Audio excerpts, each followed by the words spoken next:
Hello, friend.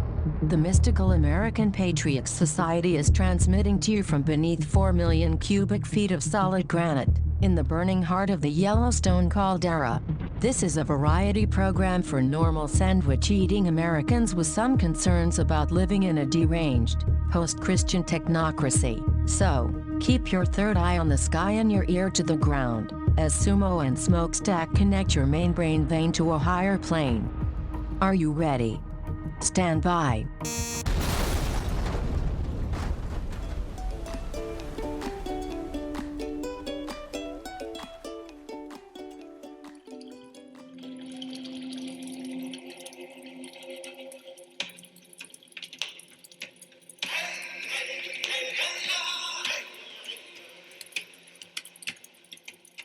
Long ago, when the world was new, and there was no one living in it at all, except the old man, Nape, and his sometimes friend, sometimes enemy, Apisi, the coyote, and a few buffalo. There were no other people, and no other animal. But the old man changed all that. He changed it first because he was lonely, and then because he was lazy. And maybe he shouldn't have, but anyway, he did. And this was the way of it. Nape, the old man, was sitting by his fire one day, trying to think of some way to amuse himself. He had plenty to eat, a whole young buffalo, no need to go hunting. He had a lodge, no work to do, and a fire. He was comfortable, but he wasn't content. His only companion, Apisi, the coyote, was off somewhere on some scheme of his own. And anyway, he had quarreled with Apisi, and they were on bad terms. So even if he had been there, old man would still have been lonely. He poked some sticks in the fire, threw a rock or two in the river, lit his pipe, and walked around. Then he sat down. And he thought how nice it would be to have someone to smoke with and to talk to. Another one like me, he thought. And he poked some more sticks in the fire and threw some more rock in the river. Then he thought, why not? I am the old man. I can make anything I want to. Why shouldn't I make another like me and have a companion? And he went to work. First, he found a little pool of water and looked at his reflection carefully, so as to know just what he wanted to make. Then he counted his bones as best he could and felt the shape of them. Next, he went and got some clay and molded a lot of bones and baked them in his fire. When they were all baked, he took them out and looked at them. Some of them were very good, but others were crooked or too thin or had broken in the baking. These he put aside in a little heap. Then he began to assemble the best of the clay bones into the figure of a man. He tied them all together with buffalo sinew and smoothed them all carefully with buffalo fat. He patted them with clay mixed with buffalo blood and stretched over the whole thing skin taken from the inside of a buffalo. Then he sat down and lit his pipe again. He looked at the man he had made rather critically. It wasn't exactly what he had wanted, but still it was better than nothing. I will make more, said Nepi. He picked the new man up and blew smoke into his eyes, nose, and mouth, and the figure came to life. Nape sat him down by the fire and handed him the pipe. Then he went to get more clay. All day long the old man worked making men. It took a long time because some of the bones in each lot weren't good, and he must discard them and make others.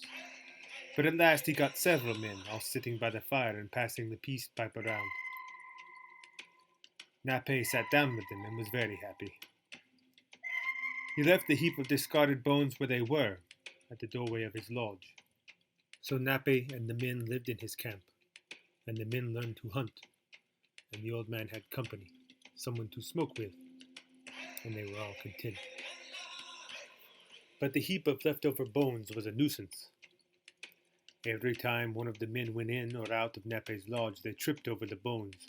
The wind blew them through the night, making dreadful noise. The bones frequently tumbled over, making more of a disturbance. Nape intended to throw them in the river, but he was a bit lazy and never got around to it. So the leftover bones stayed where they were. By this time, Apisi, the coyote, was back from wherever he had been. He went around the camp looking the men over, and being very superior, saying that he did not think much of Nape's handiwork. He was also critical of the heap of bones at the door of the lodge. "I think you would do something with them, make them into men or something," said Apisi, the coyote. "All right, I will," said Nape. "Only they aren't very good. It will be difficult to make men out of them." "Oh, I will help, said Apisi. "With my cleverness, we will make something much better than these poor creatures of yours." So the two of them set to work. The discarded bones, clicking and tattling, were sorted out and tied together. Then Nape mixed the clay and the buffalo blood to cover them. He fully intended to make the bones into men, but Apisi the coyote kept interfering. Consequently, when the job was done, the finished product was quite different. Nape surveyed it dubiously, but he blew the smoke into its eyes and nose and mouth, as he had with the men, and the woman came to life. Apisi and Nape made the rest of the bones into women, and as they finished each one, they put them all together, and the women immediately began to talk to each other. The coyote was very pleased with what he had done. "When I made my men," said the old man, "I set them down by the fire to smoke. And even to this day, if you have one group of men and another of women, the men will want to sit by the fire and smoke, but the women talk. And whether it is because they were made out of the leftover bones that clicked and rattled, or whether it is because Apisi, the coyote, who is a noisy creature himself, had a part in their making, none can say."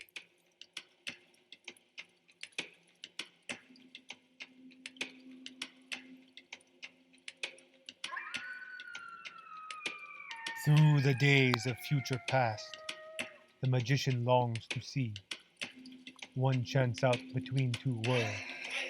Fire, walk with me.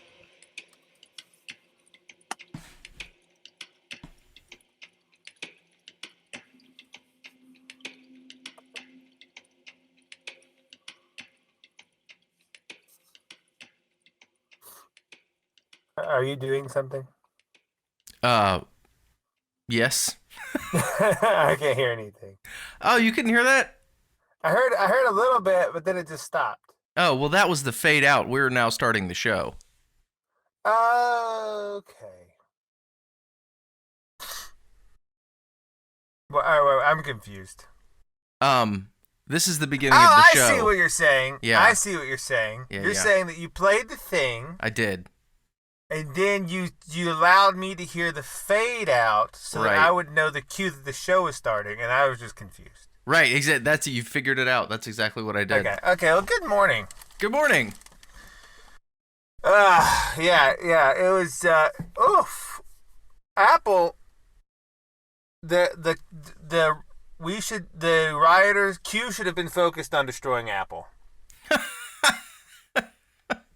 Because these Thunderbolt connectors, the getting rid of the headphone jack should be regarded as a failure and abandoned, and the people in charge should be prosecuted.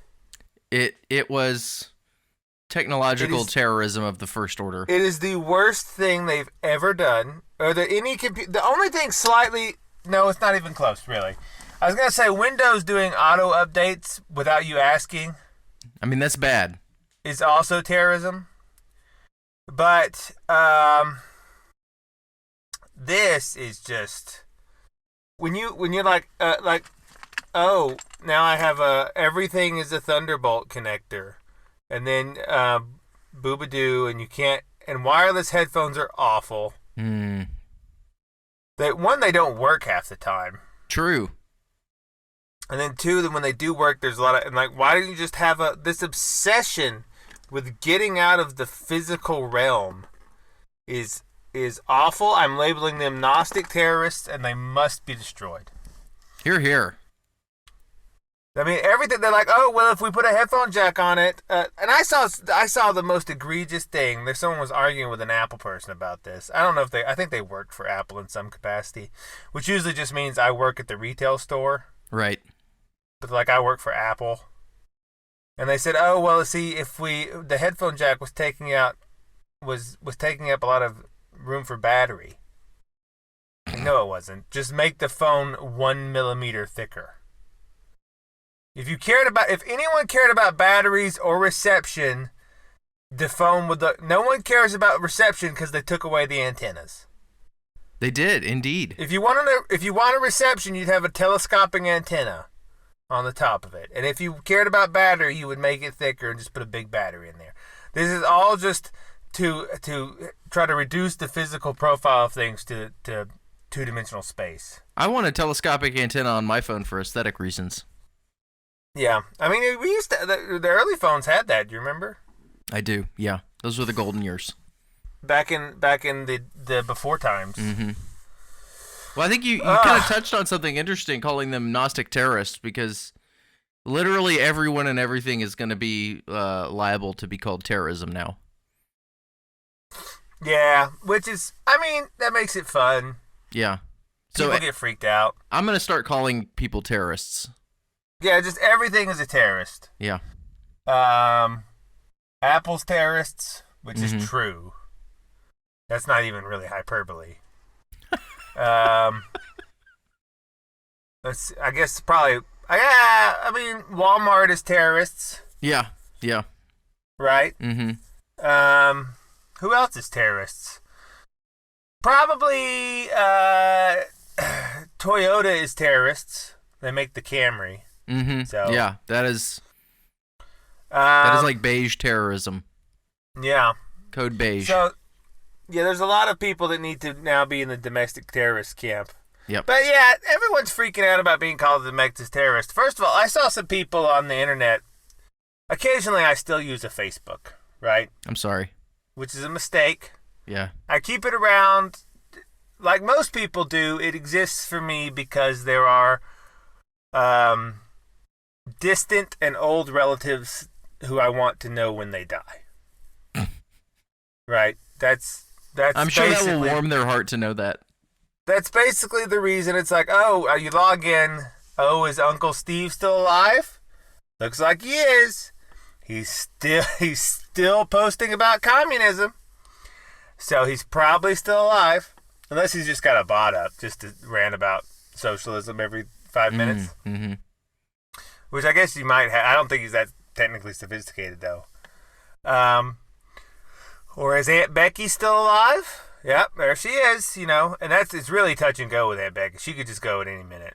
Is faking your own life with a bot a thing? I mean, people fake their own death before, but... Oh, yeah, there are whole services you can get for, like, afterlife posting. Oh, right.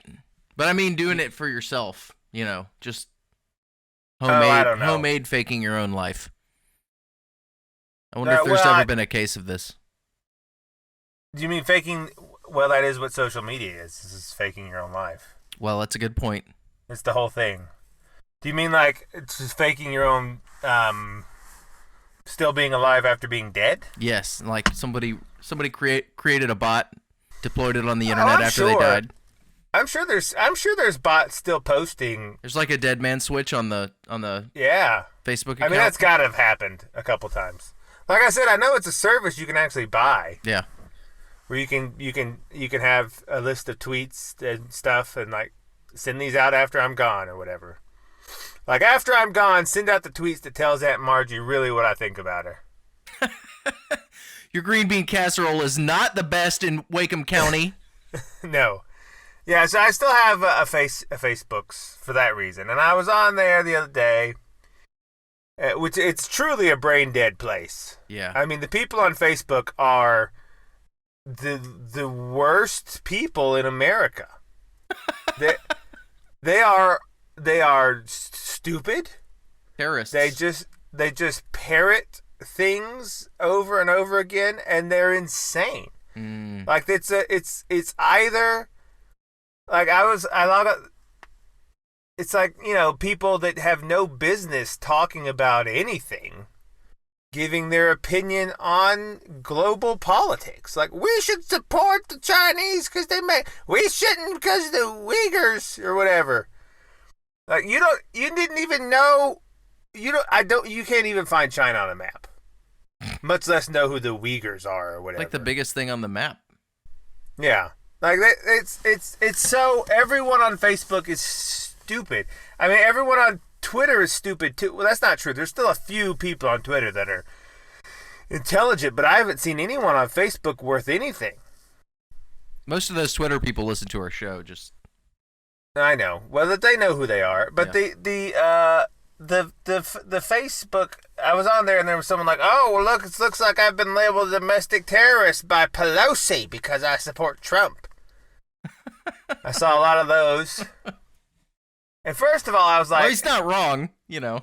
Yeah, I was like, but, you know, so I thought, as someone that's been on lists for a while, this is a good time to open up a new business that's like how to be on lists consulting. Because the first rule of being on a government watch list is not to be like, oh, yeah, meh, I'm on your list. Well, here's some more stuff that'll make me on your list. Yeah, you're just going to keep getting on more lists. You keep getting on more. Now, not that I'm not on several lists, probably. But I learned to navigate it. You know, as I've said before, hello, Robert, who's the FBI agent that listens to this show. He's a good guy. Yeah. But you don't, these people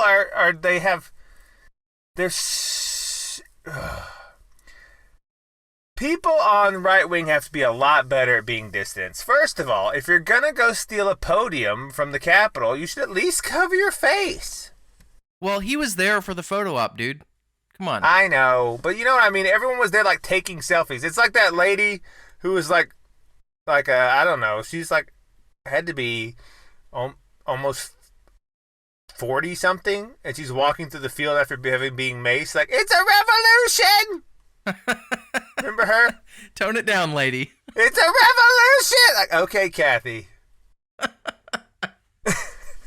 It's like Facebook posting in real life. Her husband's just there like, what, I don't know what to do with her. She got a little crazy. Yeah. But yeah, it's like that they're so ill prepared for being government dissidents that they just don't even know what they're doing. They're like, I'm on a list. Nah, nah, nah.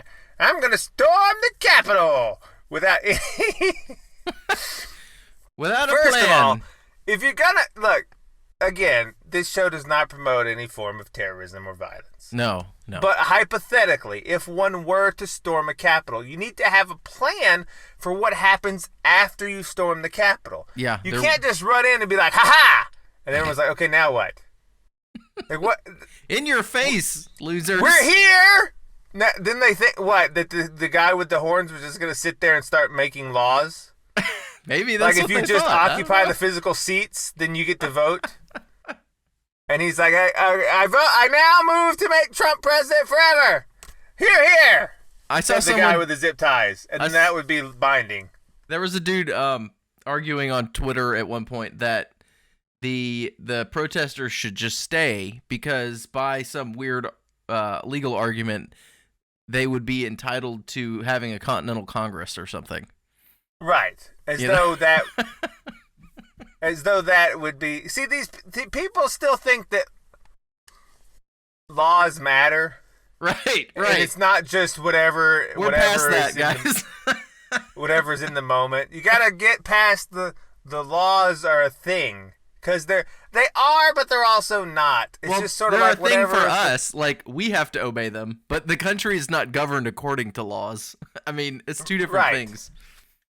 Yeah. The country's not governed according to... Well, the country's not governed, first of all. Yeah. The country is just people in Washington freaking out all the time and taking bribes, and then fat women in Kansas ramming people with their shopping carts because of COVID. Right. And that's the country isn't governed. That's the first mistake people make. Yeah. It's just insanity. But then the other thing they make is that somehow the words on paper have any standing on anything. There's so many laws, quote unquote, on paper that have been written in the country's history. I mean, it's like if you stacked them all together and printed them out on like 12-point font, it would reach to the heavens. Nobody knows what's in them. True.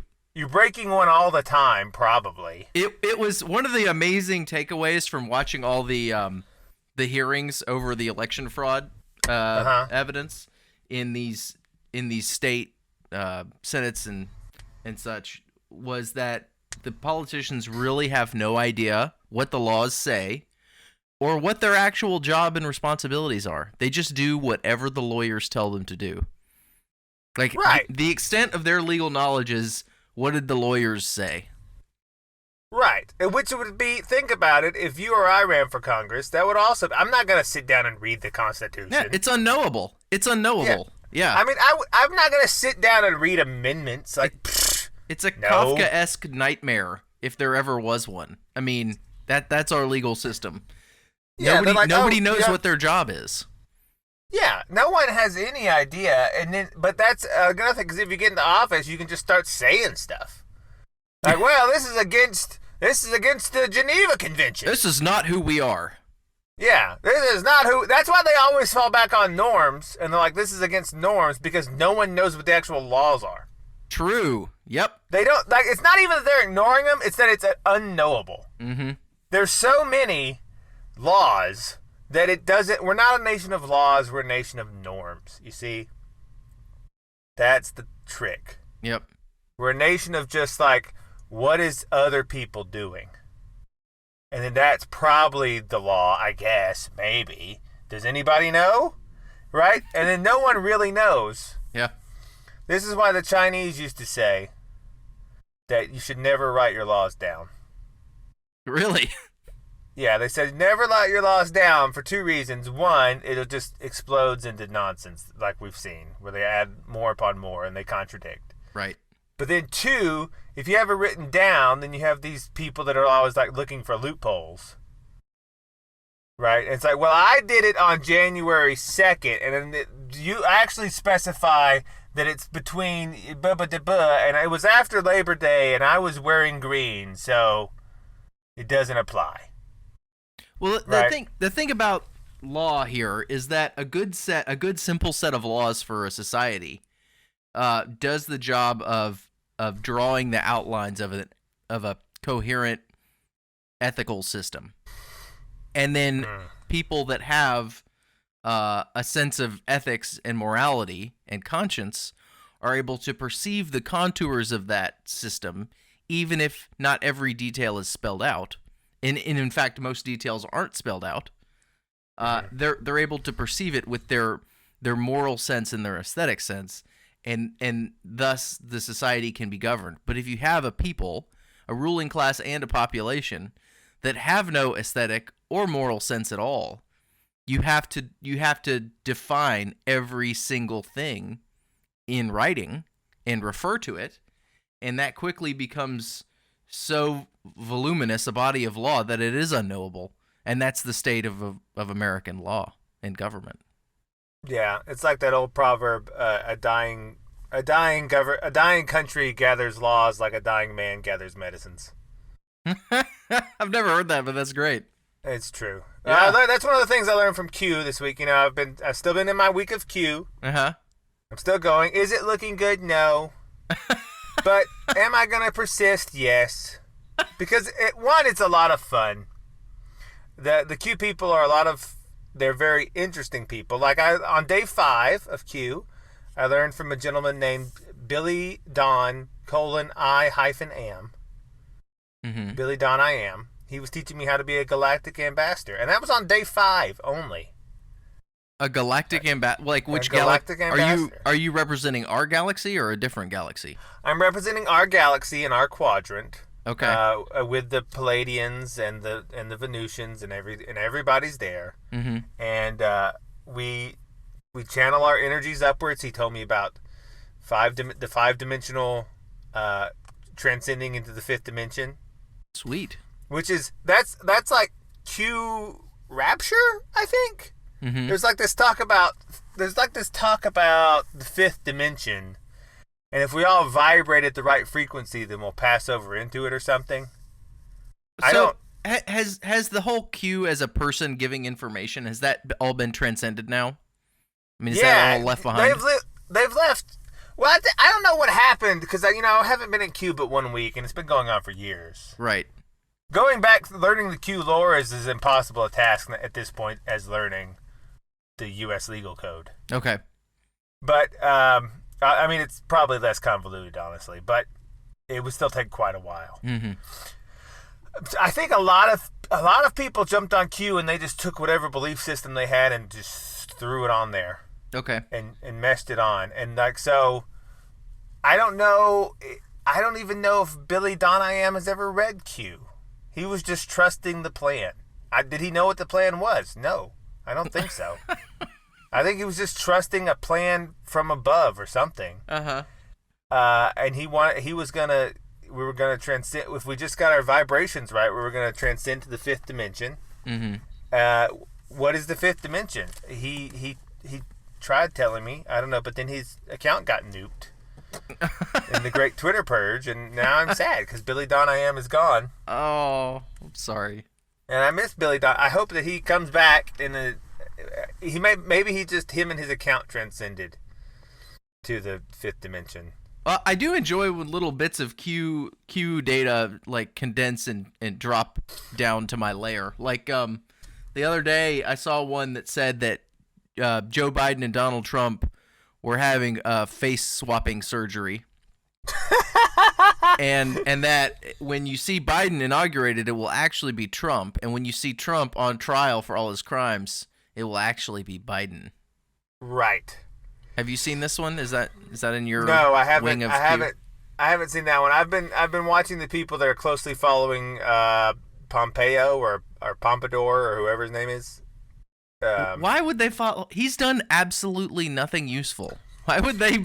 Why latch onto that? And he's retiring. It's like, come on. because he began doing this weird thing where he had automated tweets, right? Which in itself isn't that weird. Again, you can tweet from the grave now. Yeah.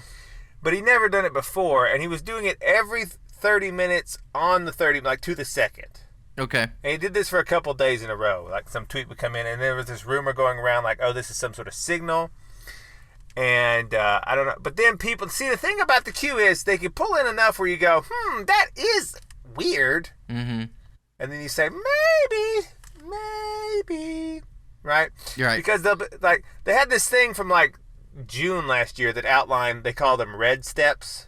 Yeah, I've seen that one. Yeah. It's if you watch red 1, red 2, and this is the level that we're on before the storm, right? Or whatever. Mm-hmm. Before the storm, which is where the storm is where the good guys run in from at the last minute. Right. Okay, so and there's red levels, and they're all these different levels, and red 1 is president banned from Twitter, and everyone's okay, now we can start counting the red levels. And then red 6 would be something about military movements in the night. Mm-hmm. And Pompeo tweeted out a picture of him in Italy. Well, not even of him, he's just supposedly in Italy. Right. And he has a picture of 6 red wine bottles. And that's all the tweet was, and people see red 6. red wine, 6 of them, red 6. Yeah, okay. Right? And you go, that's ridiculous, but then you also go, why would he suddenly just randomly post 6 red wine bottles? Right. There is a lot of really strange stuff happening. There's a lot of weird behavior, and people are trying to connect the dots. But here's the thing about connecting the dots. This is what I said. It was sort of like the Christmas tree and the ornament argument. Uh-huh. From weeks ago. is that the world is full of dots, which are these pieces of information, right?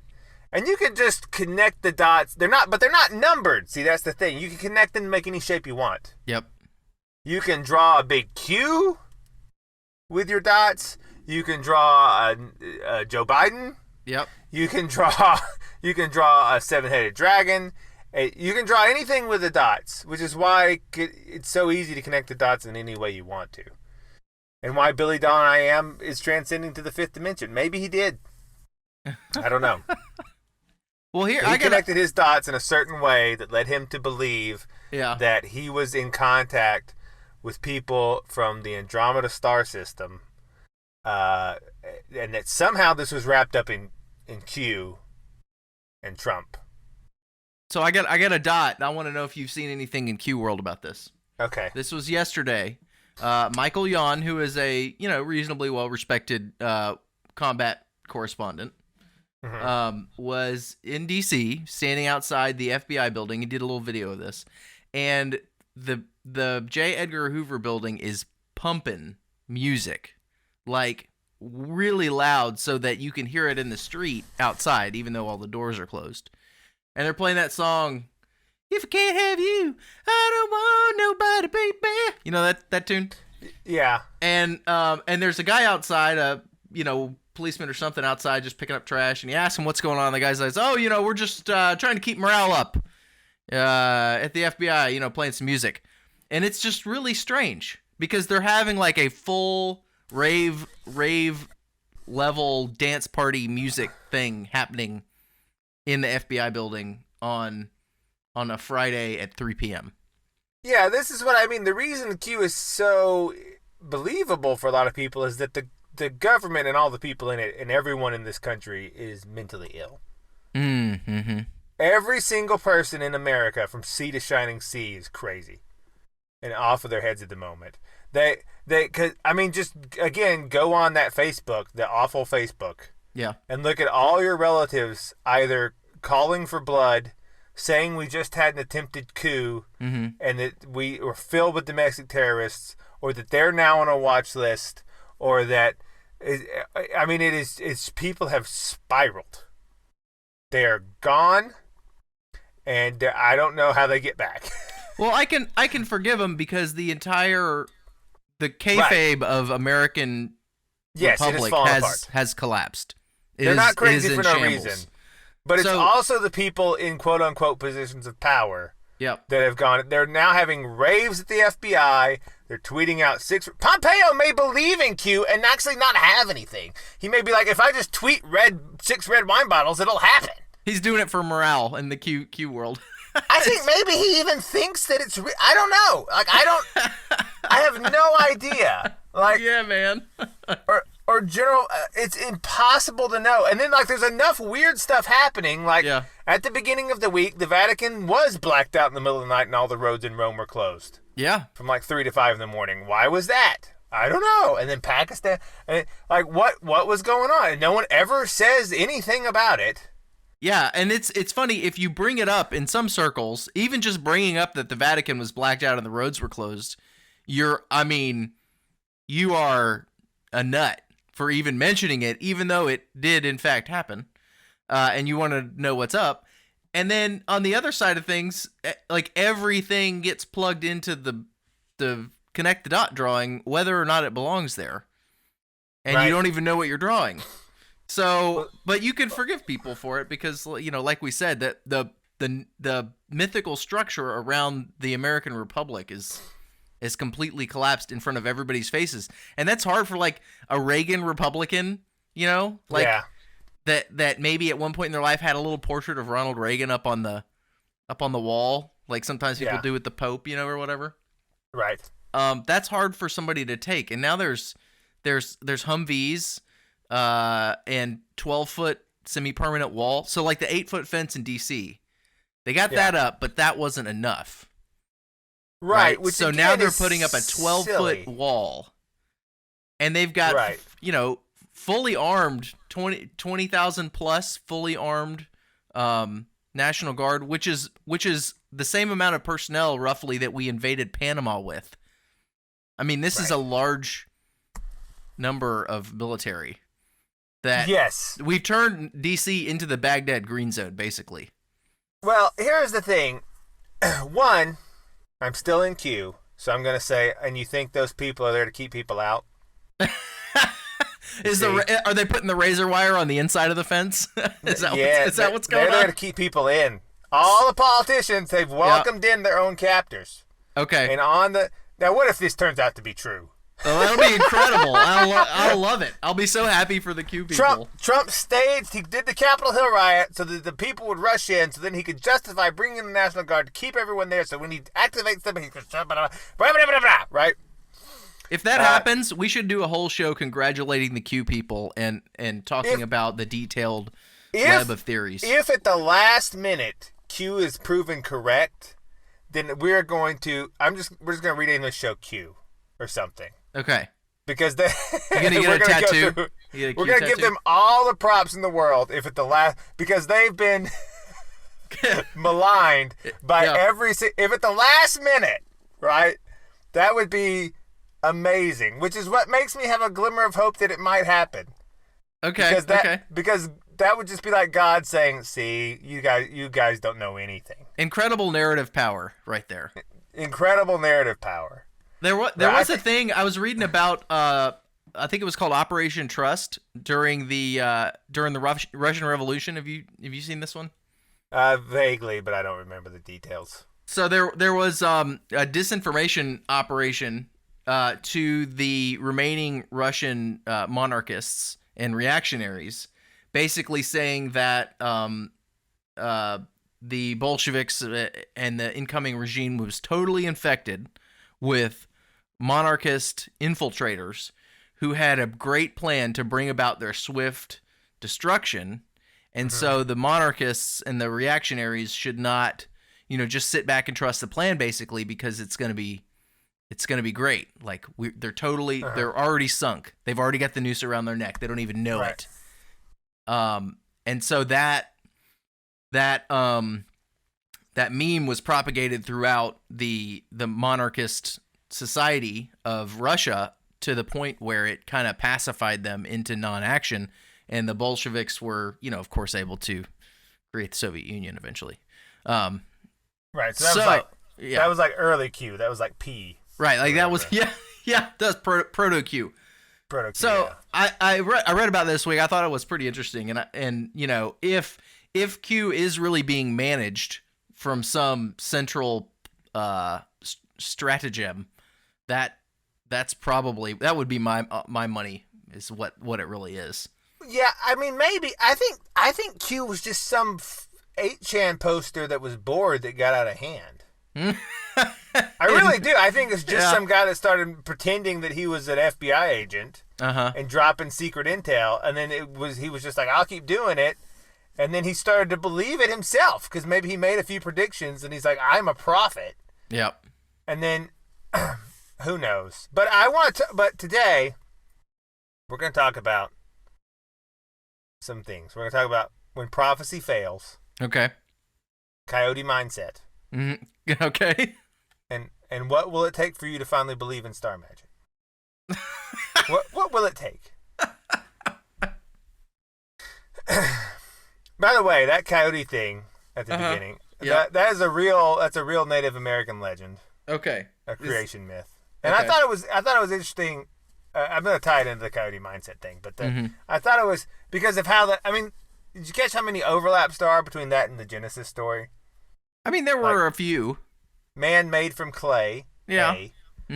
He's brought to life by breathing breath into his nostrils. B. Mm-hmm.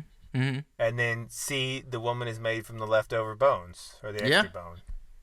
Right. It's like the thread of it's still there. It's almost like something really happened in antiquity, and all the creation myths kind of spun out of it. Right. Yeah. Exactly. From one central miraculous event. Now the Indians may have had a slightly better one because they recognized the defective nature of women in their in their creation myth. Right. I was chuckling at the clattering bones thing. That's pretty good. Yeah, they're just like man, But anyway, it's true. Men will sit around and smoke and stare at a fire. Yeah. I mean, it was a perfect male-female characterization. Yeah, I thought it was great. And in the Buffalo Times, the Indians were sitting around their fire talking about Q. Yeah. Their early version of Q, whatever it was, Oh, I think that this time when the conquistadors come back, they're going to be led by a dead Indian who will overthrow the regime or whatever, right? They had their own Q. But so why? I was thinking about this when I was in my week of Q. Okay. Why is it so hard for people to give up on Q and just admit it's not true? Right? Or for that matter, it's the same for cults in general, or also on religions, right? If things aren't working. Why is it so? And I was talking to these Q people, and as I was talking with them and like, why do you believe this? I realized a lot of people, Q, this is probably true for religions and cults and prophecies in general, but Q is like a stand-in for cosmic justice. Okay. Or even something more basic, like maybe just for logic. Okay, so like people live their lives, right? And very soon, it depends on how good your childhood is or how bad, but at some point soon in life, you realize that the world is a fairly unjust place. Yeah. Right? Okay, so Q, I think, was born from a sudden and profound sense of a lot of millions of normal people that evil is getting away with it. Yeah. Right? Because they're like, Q is what happens when like millions of people suddenly realize that their governments lie to them. Yeah. They've started wars under false pretenses.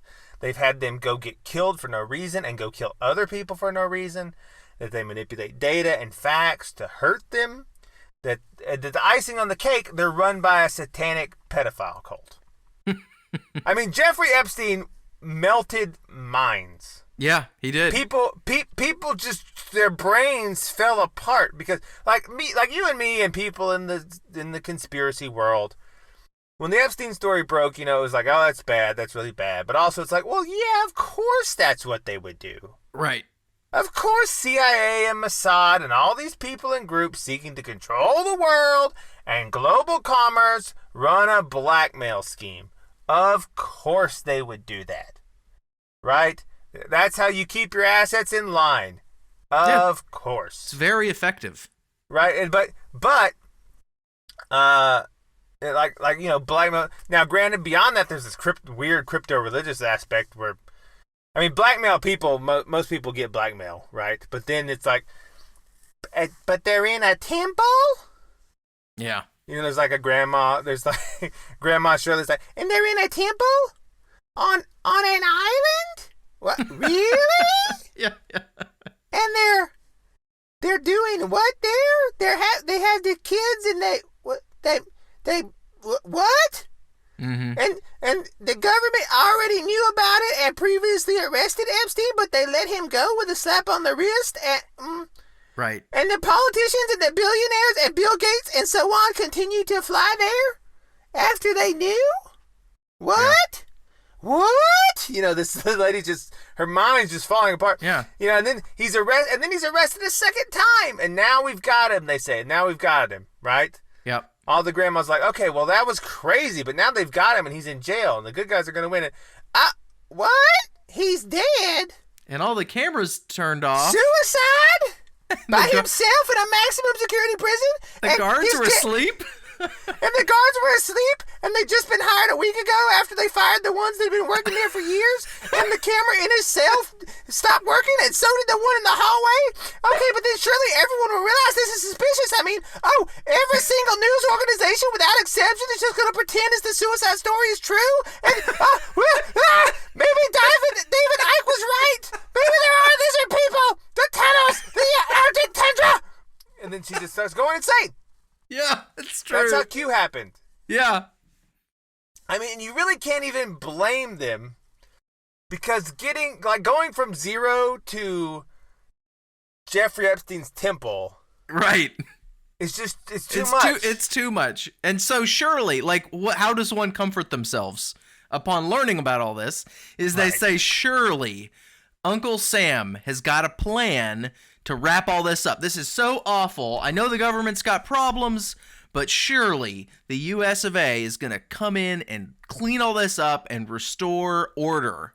And it's like, Yes. no, well, A, there wasn't order before. You just thought there was. And B, the government is part of it. They're not going to clean it up. But you cannot, it's just too much. At that point, it'll just break them. You have to start with something simple, like Yeah. the Gulf of Tonkin, Yeah. or like the JFK is the best one. It's like because then you say, look, leaders have been assassinated in history. No. Is it and President Lincoln was assassinated? No. Is it not unreasonable that perhaps people in the government assassinated? No. And then people are going to get on that, and that's your starting point, right? Yeah. You can't start with the temple, with that because you got to leave people. That's too much. And by the way, the reason Jeffrey Epstein lived in a temple is because he thought he was a god. It really is that corny. I mean, he was trying to create his own master race with a harem of breeding cows. I mean, wasn't basically that part of his deal? Yeah, and he wanted to like keep his penis cryogenically frozen and something. And again, the grandma's like, his penis is cryogenically frozen? You know, at the end of all that, it's like, and his penis is still alive! You know? I mean, you can't blame them for going insane. Yeah, yeah. You can't, because, like, there was a dude that had way too much control over multiple world governments that built a temple for himself to hang out in because that's where gods hang out in. They hang out in temples, right? That's where I'm here. That's why I'm here, right? So you had all these normal, honest people, naive in that they believed that people in the world were mostly good. They're like, yeah, sure, there's some bad apples here and there, a few axe murderers, some dictators, some rapists, sure. But most people in the U.S. are good, and we're the good guys on the world stage, and we got to help people. And the news media just sort of reports what is factual, right? They don't lie. And then almost overnight, those people, they just all disintegrated in their heads. Yeah. Just, you know, and they just, what are they? So it basically becomes like a faith crisis, right? And that's a reason there's so much an overlap between Q people and like evangelicals or traditional Catholics, a lot of Orthodox Jews. There's so much overlap because these people, like, yeah, they believe in sin, but they also believe that God punishes sin. Like, okay, Satan can do this or that, but he can't, like, win. And if your concept of God's justice is inappropriately connected to the American justice system in some convoluted way, you're going to have a much harder time digesting this information. And a lot, you know, there is one path that kind of was left out of this little discussion that people have taken is just to ignore everything they could and then say that has already been debunked to the rest of it. Right, because they can't handle, like, that's why the other coping people, mechanism. Yeah, that's a great point. Look, so the religious people believe there's a plan to combat the evil because they believe in the evil, and the non-religious people just deny the evil because they can't conceive that level of evil would exist. Right. Because they don't believe in the devil, so it's all been debunked. That's not real; it's debunked. Well, I've seen religious people also. Yeah, that's true too. Just say none of this is, you know, none of that is real. Like, what do you? Right. It's just sort of this that has already been debunked mindset. No matter what happens right in front of their face, which I found really interesting because, you know, I come from the wing of Christianity that is pretty big on the concept of total depravity, right? Like everything man does is at least in some way polluted or corrupted by sin. Mm-hmm. And so because of that, I find all this stuff about the horrible things that are going on in the halls of power to be very plausible. And I can think, well, you know, of course, the more one becomes infatuated with power and wealth, the more likely one would be to do these horrible things in order to increase it. Right? That just adds up for me. But I've been continually dismayed that other people, other Christian people specifically, don't have that same calculus, and I haven't yet figured out what the disconnect is. Well, it was like I'm saying, it's because their idea of God is like, yeah, he can allow sin, but like he's not gonna, like they're like, God wouldn't just allow a global cabal of pedophiles to rule the world and slaughter innocent people with drone strikes every day, so the price of Exxon would go up 3 cents or whatever. Would he? Right. But it's not disputable that, you know, right. a human baby is murdered every minute in this country, just about. I and so that, if that can be done, if that's happening, what is beyond the realm of your possible events envelope, right? If that's already happening, provably. Yeah. So and there's another. Well, I think it's sort of like this is like coming face to face with how bad things can be. Mm-hmm. Like when you stare evil and emptiness and despair straight in the face, sometimes it's like overwhelming. Yeah, you have to look away. No, I had a good friend of mine, and I think this was just he and I were both reacting to things post election, at different time scales, but we had this conversation and it got a little heated, and the part of it was it's like my point was the votes don't matter at all. Like, there is no point in voting if the election is fake. Right. And his point was, no, you can't do that. We still got lives to live or whatever. And so I had already crossed the bridge and he hadn't. But yeah. I kind of forgot where I was going with that, except that, everybody's digesting the come apart of the American kayfabe at different rates and using different tools to categorize the inputs that now don't have, or categorize the data that doesn't have good explanations for it anymore, like it did before, or the data that wasn't present before. And so it is a giant nationwide psychic breakdown that everybody's handling in different ways. Yeah.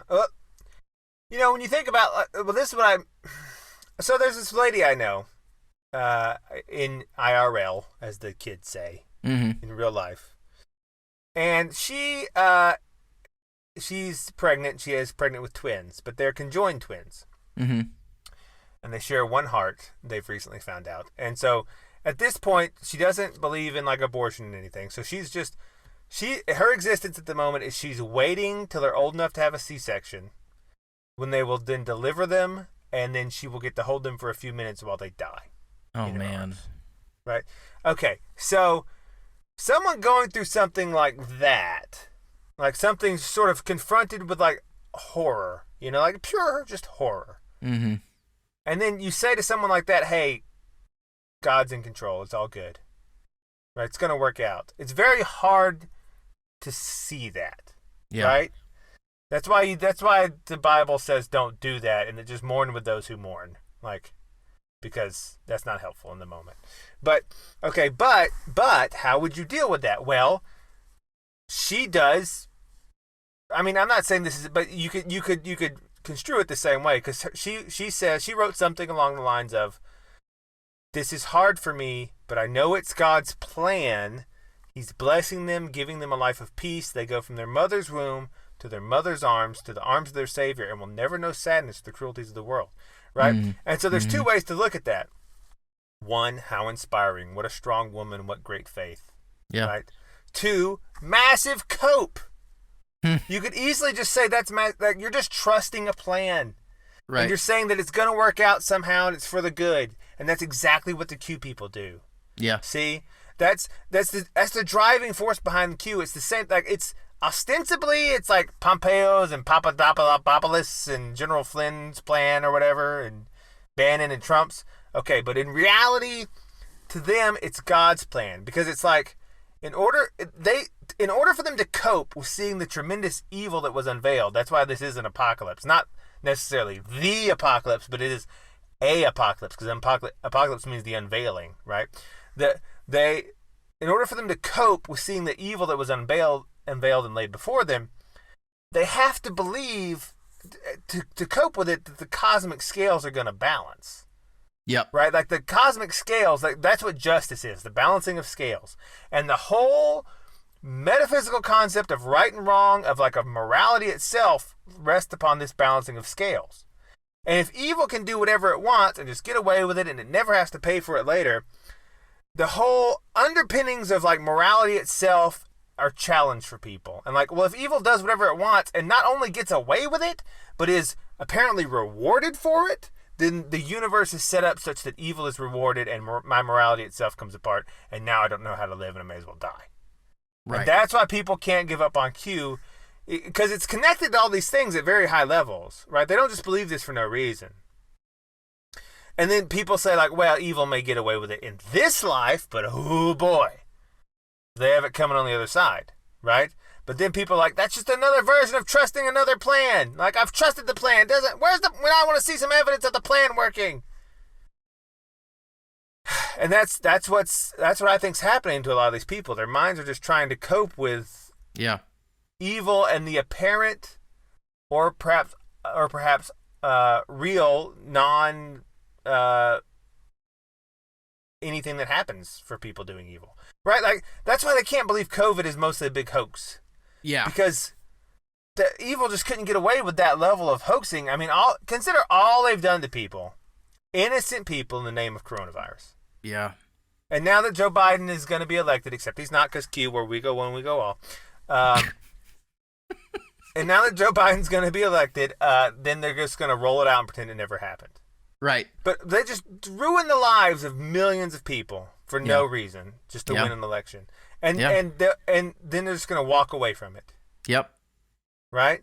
Yep. And so Q has sort of become something like a contingent revival. It's like, here it is. This is the method by which the scales will be balanced. God will bring justice. Here's the plan. Evil may endure for the evening, but joy comes with the morning, and we're all transcending to the fifth dimension with the galactic ambassadors and whatever else is tied onto it. That's the core, right? Yep. Because what's the alternative? The other alternative is like, I guess Satan worshippers are right. Yeah. Right? The people that worry about morality are stupid and get crushed by people that are willing to disregard it. Well, there is. So I want to back up for a second. Sure. How do you tell the difference? I'm leading the question. I do have an answer here, or at least a partial answer. So how do you tell the difference between well-founded faith and a coping mechanism?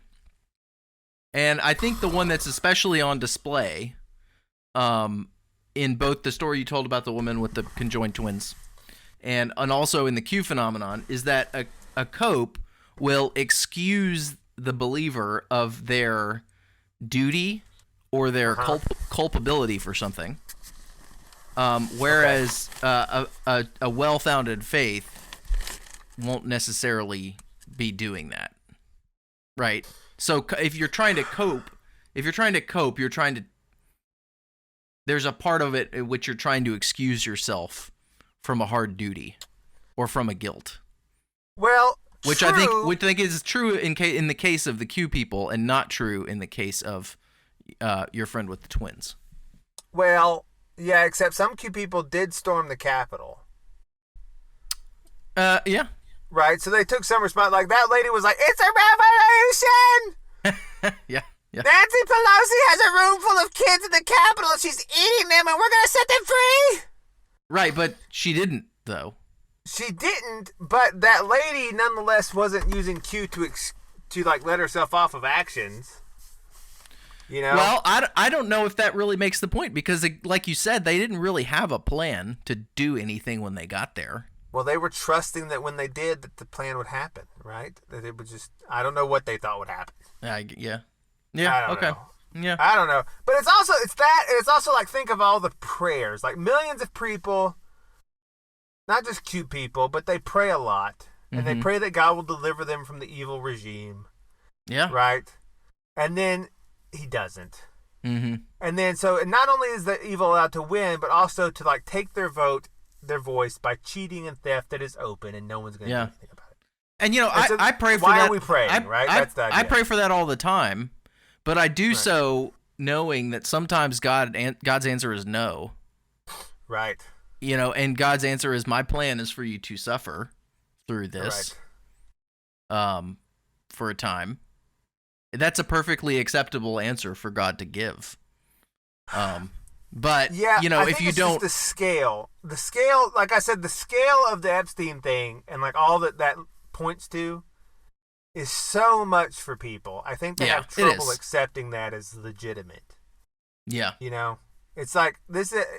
That's so. Anyway, that's why Q is there, and that's why people still cling to Q, and why you shouldn't really be that. I mean, I know Q gets silly, mm-hmm. but the people are generally good-hearted. And they also will tell you things like you talk to them like peace, brother, cosmic consciousness, and you're like, yeah, cosmic consciousness. What does I don't that know even what that mean? No one knows, and it doesn't matter. It does seem to be transforming into a new age thing. Yes, where there's like, I don't know where the line is, but there's definitely people there that are like the crystals execution of the plan is going to bring us into the age of Q-Aquarius. Q-Aquarius. Well, I mean, it would make sense because the number one unifying factor of all things New Age is does not work. Right? So if Q just doesn't work, then it becomes New Age by. Yeah. Right? Because Okay. like Reiki therapy and crystal healing, it's like the one unifying thing is it's something that you do that doesn't do anything. Right. If it actually has, like, if it's a healing therapy that actually has medicinal purpose, they cast it out. So that's Q. So then, but what do you do about it? What do you do about it? You develop coyote mindset. Oh, okay. Great. Good segue. Coyote there. mindset, right? Because there's gorilla mindset. Yep. Cernovich has gorilla mindset that he sells. Mm-hmm. And then I think Alex Jones has like alpha male vitality mindset or something. Okay. And then there's lots of mindset gurus. Mm-hmm. But no one is channeling the spirit animal of the coyote. So it's time now to do that, Right. eh? I mean, Okay. according to the Native Americans, when humans began to walk the earth, it was coyote who taught them how to survive. Right? And the thing is, I think you should. This is a time to learn from the coyote. We will summon the coyote here with us now. If I had a drum, I should get. Why don't I have a Native American drum? You need one of those clay pots with the hole in it? The boom, boop, boop, boom. One of those deals? Yeah. Yeah. I need one of the. I really feel like I'm letting people down not having a drum. Well, you are, but we got to probably continue with the show, so rally. Yeah, I need to get that. Anyway, but because summoning the spirit of coyote can help you tremendously, because the Native Americans are right about coyote. Coyote is the number one character in all Native American myths. He appears most frequently because he's a trickster, he's a shapeshifter, he's wise, but he's also, wily, right? But then you think about it, are they wrong? Like so coyote being a shapeshifter. Okay, coyotes. Well, first of all, Europeans come to America, and wolves and grizzlies just barely missed extinction. Right? Just Okay. just barely. We're bringing them back now with great effort. But coyotes were like, hey, we'll give birth behind the Costco. That's fine. We don't like the wolves are like. I mean, on paper, the wolf looks like a much more imposing animal. Yeah. As does the grizzly bear. But they are like, meh, I'm sad. Humans took away my territory. Meh. I can't. I need big. And the coyotes are like, no, it's fine. Hello, we'll live right here. Yeah. And just the coyote. So most people aren't aware of how much the United States hates coyotes. And I mean that in a technical sense, in that over the last 100 years, the U.S. government has tried to genocide coyotes. Because they're a nuisance to farmers and suburbs and stuff. We've spent hundreds of millions of dollars. That's not an exaggeration. They've been poisoned. They've been trapped. They've been shot. We've built helicopters with guns on them just to shoot coyotes. Right? We kill 400,000 coyotes a year. Woo! Coyotes are legal to shoot in basically every state at any moment. You don't need a license. There's no season. Just if you see a coyote, you can shoot it. Right? And yet, their populations only go up. And no other animal in history has survived such a massive attempt to wipe them out. Like we sort of accidentally almost extincted the buffalo. Right? But the coyote, we're like trying to purposely extinct the coyote, and we're just failing. The coyotes. It's like coyotes 107, the U.S. government 2. The coyotes just will not go away. They keep getting more. And in most places, we drive animals out just sort of by accident. Like we move in. All right. And the coyotes are just, despite everything we can throw at them, they're just like, we'll live in the bushes of the cul-de-sac. It's fine. That's okay. So North America is coyote country. And the coyote is maybe the most American animal. Like every sidewalk, cul-de-sac, alleyway, valley, farm, whatever, coyotes are there now. They're just all from sea to shining sea, from the highest reaches of Canada down to the lowest parts of Mexico and Central America. There are coyotes everywhere. That's why they're a shapeshifter, because they adapt to every single environment, pretty much seamlessly. Yep. They're urbanites, but they're also wildlife. They live in the swamps. They live in the mountains. They live in the middle of the desert. They live in the grasslands. Every single place. Most animals cannot do that. They need a niche environment. And the coyotes are like, no, it's fine, So I'm just gonna learn from the coyote about how to get along when the U.S. government is trying to do a forcible genocide. Do you think that's relevant? No, I mean I think that's a hyperbole. Okay. Because that's not like people are like, oh, they're gonna come get our kids and send them to re-education camps. I'm like, guys, you already put them on a school bus every day. Yeah. They don't need to use the guns to do that. Do you already all of it will be like Right. The concentration camp is the city where everyone is locked down, slowly dying in their apartment. The cost to them to force compliance of the objectors to the education system is not worth doing. Yeah, exactly. They've already got 95% compliance. They're good. They're fine with that. So I use the genocide as a hyperbole. Yes. For fun. That's not going to happen, probably. I don't know. Maybe Q's right. Who knows? But just here's how you survive in hostile territory is the coyote. Right? And there are 6 main points of the coyote that you have to get in mind. In my Coyote Mindset book, which you can purchase on Amazon for $22. I haven't written it yet. I'm just trying to gum off some of Cernovich's money. Okay. Okay, so number 1, the coyote is a troll. Number 1 thing you got to put in mind. There was a biologist I was listening to, and he was in Yellowstone studying coyotes. And he trapped the alpha female of a den, right? Okay. And he comes back to his trap, and he found the alpha male trying to pull her free of the cage, like trying to work a hole in the thing, which is a pretty high level of reasoning. Yeah. Trying to release someone from a cage. Most animals are not care. But anyway, as he approached, the coyote scurried off.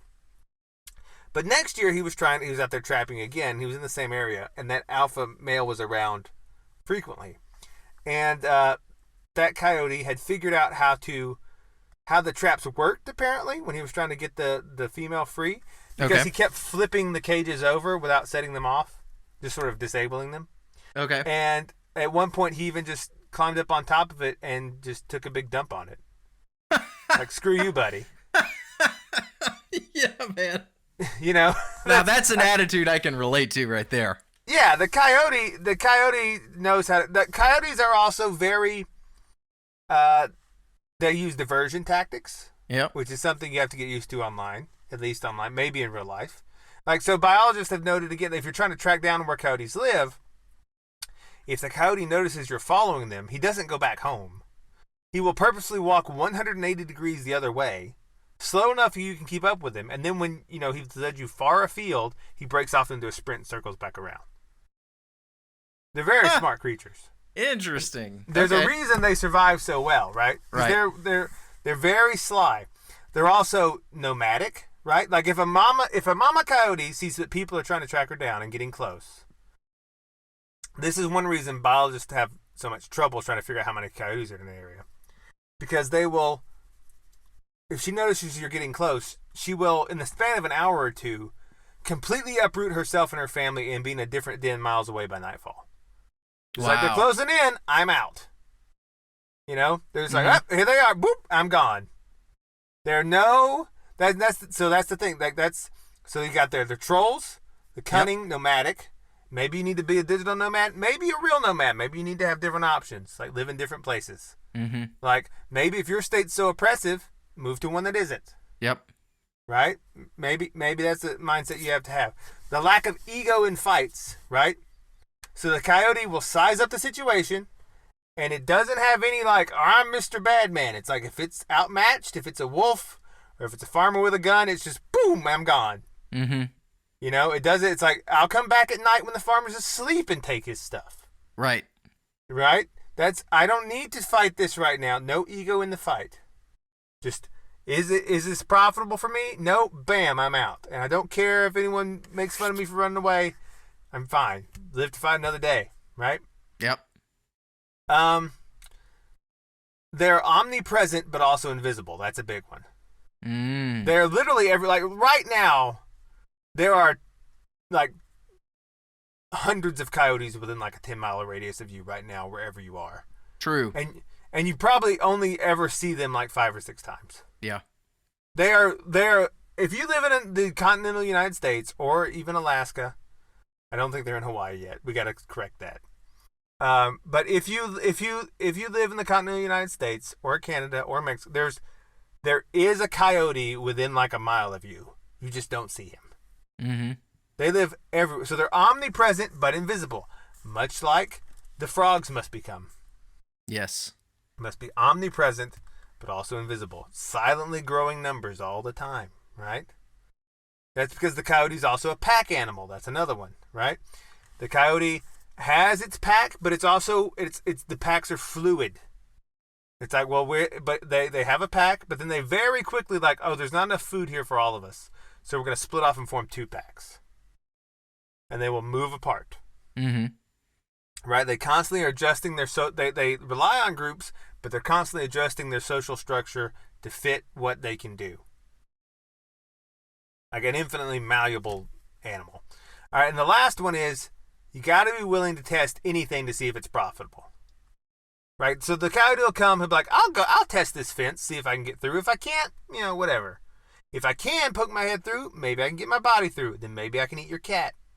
Yeah. Is your cat tasty? Maybe. Yeah. Is it a regular source I can draw from? Do they have a dumpster at the back of the suburb? Maybe I'll go there. The coyote prefers like squirrels and mice and rabbits, but it'll also eat your cat. It'll also eat the pizza out of the back of the Sbarros. Yep. It just takes whatever it can get. Well, not even that. It tests everything for opportunities, right? So this is the coyote mindset that we had Yellowstone Wolf. Mm-hmm. Now you must all be Coyote Steve or whatever your name is. Summon the spirit of the coyote, and you will thrive in America. That's how you survive, even under while America collapses.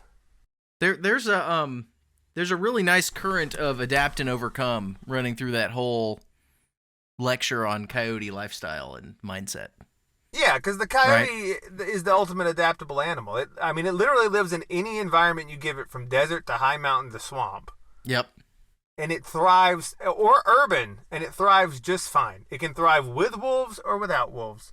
It can thrive with hunters or without hunters, with a lot of food or scarce food. It is constantly just adapting its behavior.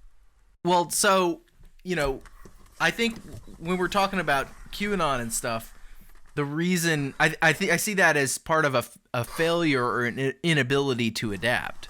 And so it could be, yeah. What portion of the American population is actually capable of adapting in the way that's going to be necessary? I don't think very many Americans are coyotes, and that's the trouble. Yeah. I think a lot of them are wolves. Mm-hmm. Which is that they're pretty good at fighting, and they're stubborn, and they're going to go out in a blaze of glory. Yep. Which don't do that. But a lot of them are going to do that. Mm-hmm. And that is fine. There's a place for wolves. But the wolves ultimately are the ones that basically went extinct in Yellowstone. Yeah. And the coyotes didn't. Right? Yeah. Mm-hmm. And I think a lot of them are possums. A lot of Americans are possums. They're just people that are garbage humans that look gross, and they have weird skin and these ratty tails, and they rummage around in the middle of the night looking for scraps out of dumpsters. Hang upside down in trees and hiss at me.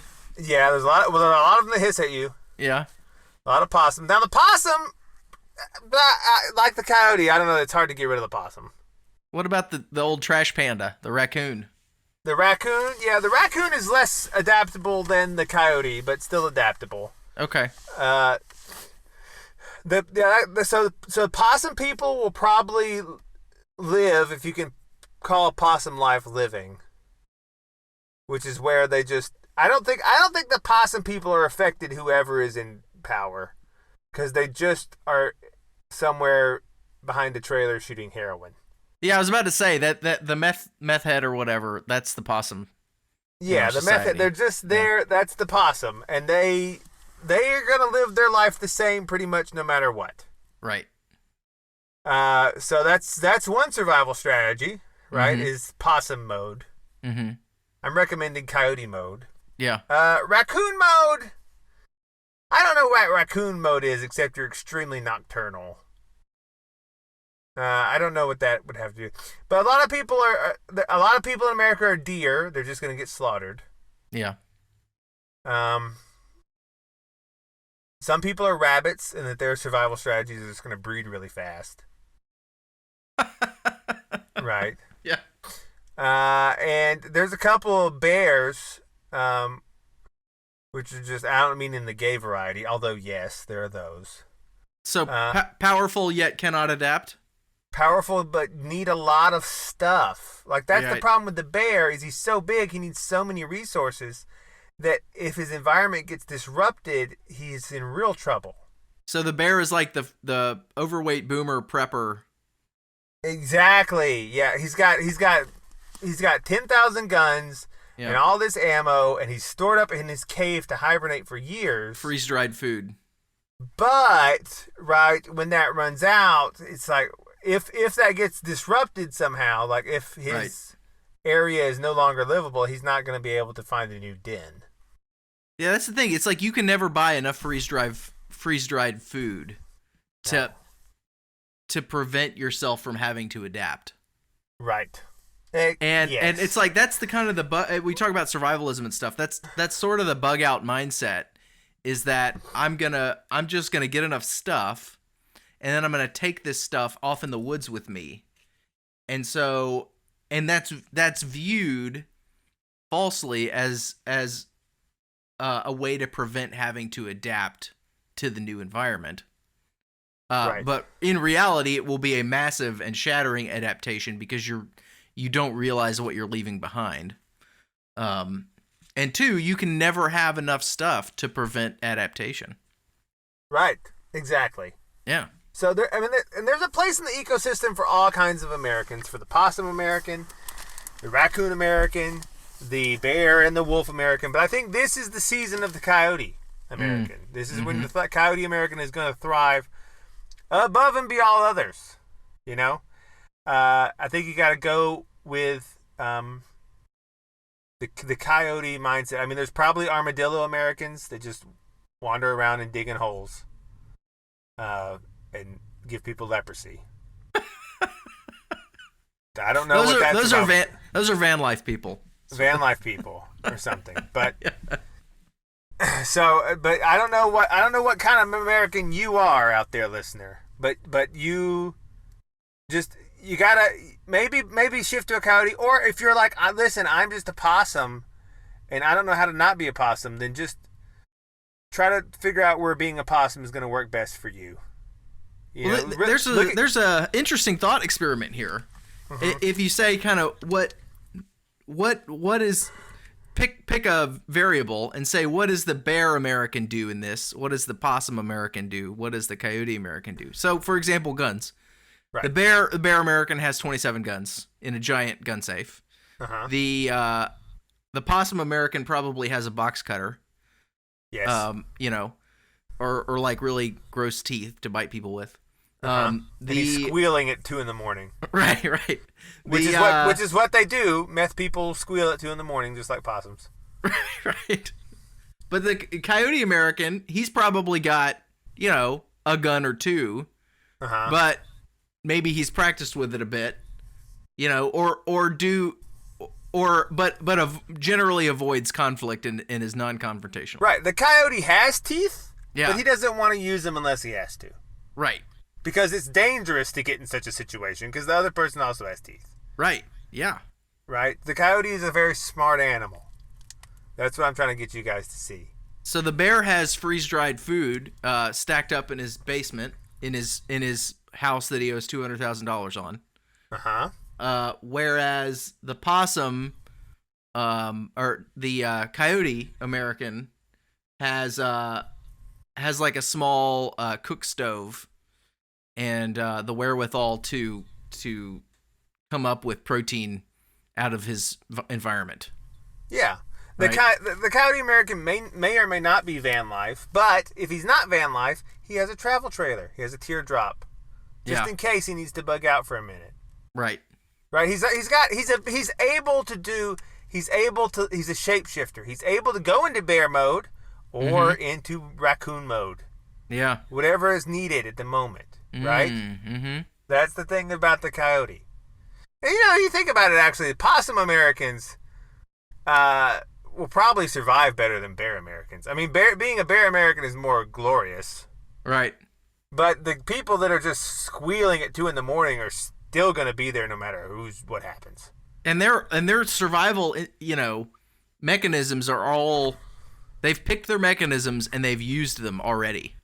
They're using them now because they're already in the alley. Yeah, that's right. Yeah. This is what they're doing. Remember, we used to live in a house together. Me and Smoke. And then remember when that possum got into the air ducts and No, I don't remember this. You have trouble with memory. I do. It's a problem. We were there, and the other guy that lived with us had to lasso the possum with a rope. I don't remember this at all. Okay, I'll get tell him the on story. Here. Come on. Huh? Let's hear the story. Or are we going to get him on the show to tell the story?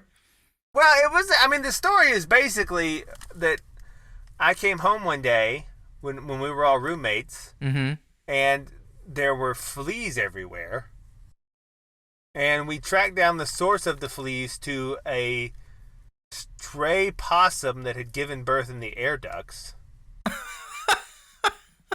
And then trying to remove the possum, we couldn't get anyone there, like pest control, to come remove the possum that day or for several days in a row for some reason. They were busy or something. And so it ended up with our other roommate. I heard this giant squealing, and I came down to the basement, and I found that he had lassoed the possum and was running in circles around with it. It had a rope around it, but it wasn't in any way controlled. Oh, and he was freaking out that he had a possum on it. It's just like the people that stormed the Capitol. They get in there now what do I do? And he hadn't thought this through, so he lassos the possum, and now he's got a possum on a rope that's just running around his feet trying to bite his ankles. And he's jumping around, doing this weird dance, screaming, and the possum squealing. And eventually they just sort of dance out the door. That's funny. Yeah. I don't have any recollection of this at all. I know. We gotta get him on so that he can verify this. Okay. This sounds great, though. Yeah. Smokestack has a memory issue. Me and Sumo had a lot of good times back in the day, I assume. Yeah, that he doesn't. He knows that we lived together in the same room for a year, and he forgot about it. Wait, are you serious? Yeah. I know. We shared a room. We shared a room for a year, or at least a half semester. I don't remember, but one of the two. Oh, and man. I slept on the top bunk, and you slept on the bottom bunk. One of our mutual friends, I grew up with as a child. Yeah. And I don't remember, and then we ended up at college together, but I don't remember any of our interactions together as children. This is one reason that you're a good co-host is because around show 200, I'm just going to start presenting the same material from show 1. Everything will be fresh and new. It'll all be fresh and new. And you'll be like, well, that's a great idea. I know. You liked it the first time. And then episode 2000, I'll be doing it the 10th time or whatever. and we'll be cycling through new listeners, and it all works out, right? We were really roommates? Yes! 100%. Was this in a house or in an apartment? In a house. I'm kind of stunned right now. I know. All right, I'm gonna have to rally and recover from the show. So it was after the guy that shares your first name but isn't you moved out for a while. Oh. See. Okay. So lastly, now that I've maybe destroyed people's faith, or we've explored the destruction of faith, and we've talked about what to do with it. Now I'm gonna bring it all back. Mm-hmm. And show you how the events on Capitol Hill and the riot and stuff are an explicit part of the great turning of the Wheel of Tao. Are you ready? Okay. What's the Wheel of Tao? Well, Tao is the way. Tao is in Taoism, mm-hmm. right? It's the flowing of all things. It's the yin and the yang. Okay. The Wheel of Tao, right? I don't believe in this. Don't worry, it's fine. Ready? Give me that old-time religion. Give me that old-time religion. Give me that old-time ritualistic religion. Ball, it's good enough for me. It was good enough for the Canaanite children. It was good for the pagan children. It was good for the Canaanite children. Ball, it's good enough for me. It was good enough for Merlin and Gilgamesh. It was good enough for Merlin and Gilgamesh. It was good enough for Merlin and Gilgamesh. It's good enough for me. It's the old-time religion. Are you talking about star magic again? I'm talking about star magic again. I'm saying, when will you believe? I just don't. I'm not seeing. What's the payoff? The payoff is that it's real. And I'm going to explain. What do you mean by real? I mean that the events that happen, right, in the world mm-hmm. are mirrored by and depend on the events that happen in the sky. Okay. Okay, and that you can see that these things that people do are done for this reason. Okay, so an example. On January 6th, 1/6, a horned god with the symbol of Thor on his abdomen took over the Capitol. Yes or yes? I mean, yeah. Okay. Okay, right? A men and a women. And then, so he says, a men and a women, and then a few moments later, yep. Which mortal hath summoned me from my eternal slumber? And the horned god appears. Okay? All right.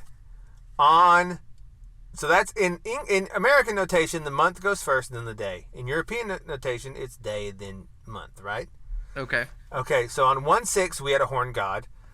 At the end of Trump's term, the beginning of Trump's term, on June 2016, 1/6 again in European notation, another horned god, by which I mean a man dressed in a fursuit wearing horns, although this time it was ram horns, appeared at the Gotthard Base Railway Tunnel in Switzerland for its opening ceremony. It was a man dressed in fur horns. Not making this up. You can see the pictures for yourself online. Gotthard, Gotthard, Railway, Goat Man. But this wasn't. But this was on the European 6/1, so that would have been June 6th. No, it was. June 1st. No, June would be 1/6. I'm sorry. It's the same. You see what I'm saying? Okay, I'm just trying to track the connection here. Okay, this goat man at the opening of this railway tunnel was ritualistically killed, resurrected, and then crowned king of the world. Interesting. Not making that up. All the politicians from around gathered to watch a goat man be killed, resurrected, and crowned king of the world. And there are pictures on the internet if you do not believe me of this. Mm-hmm. Okay. No, I have seen this Gotthard Tunnel stuff. They really did this. Yeah. So this festival took place on June 1st, right? Which in European notation is 1/6 also. Mm-hmm. We've got 1/6, 1/6. All right. Two horned gods.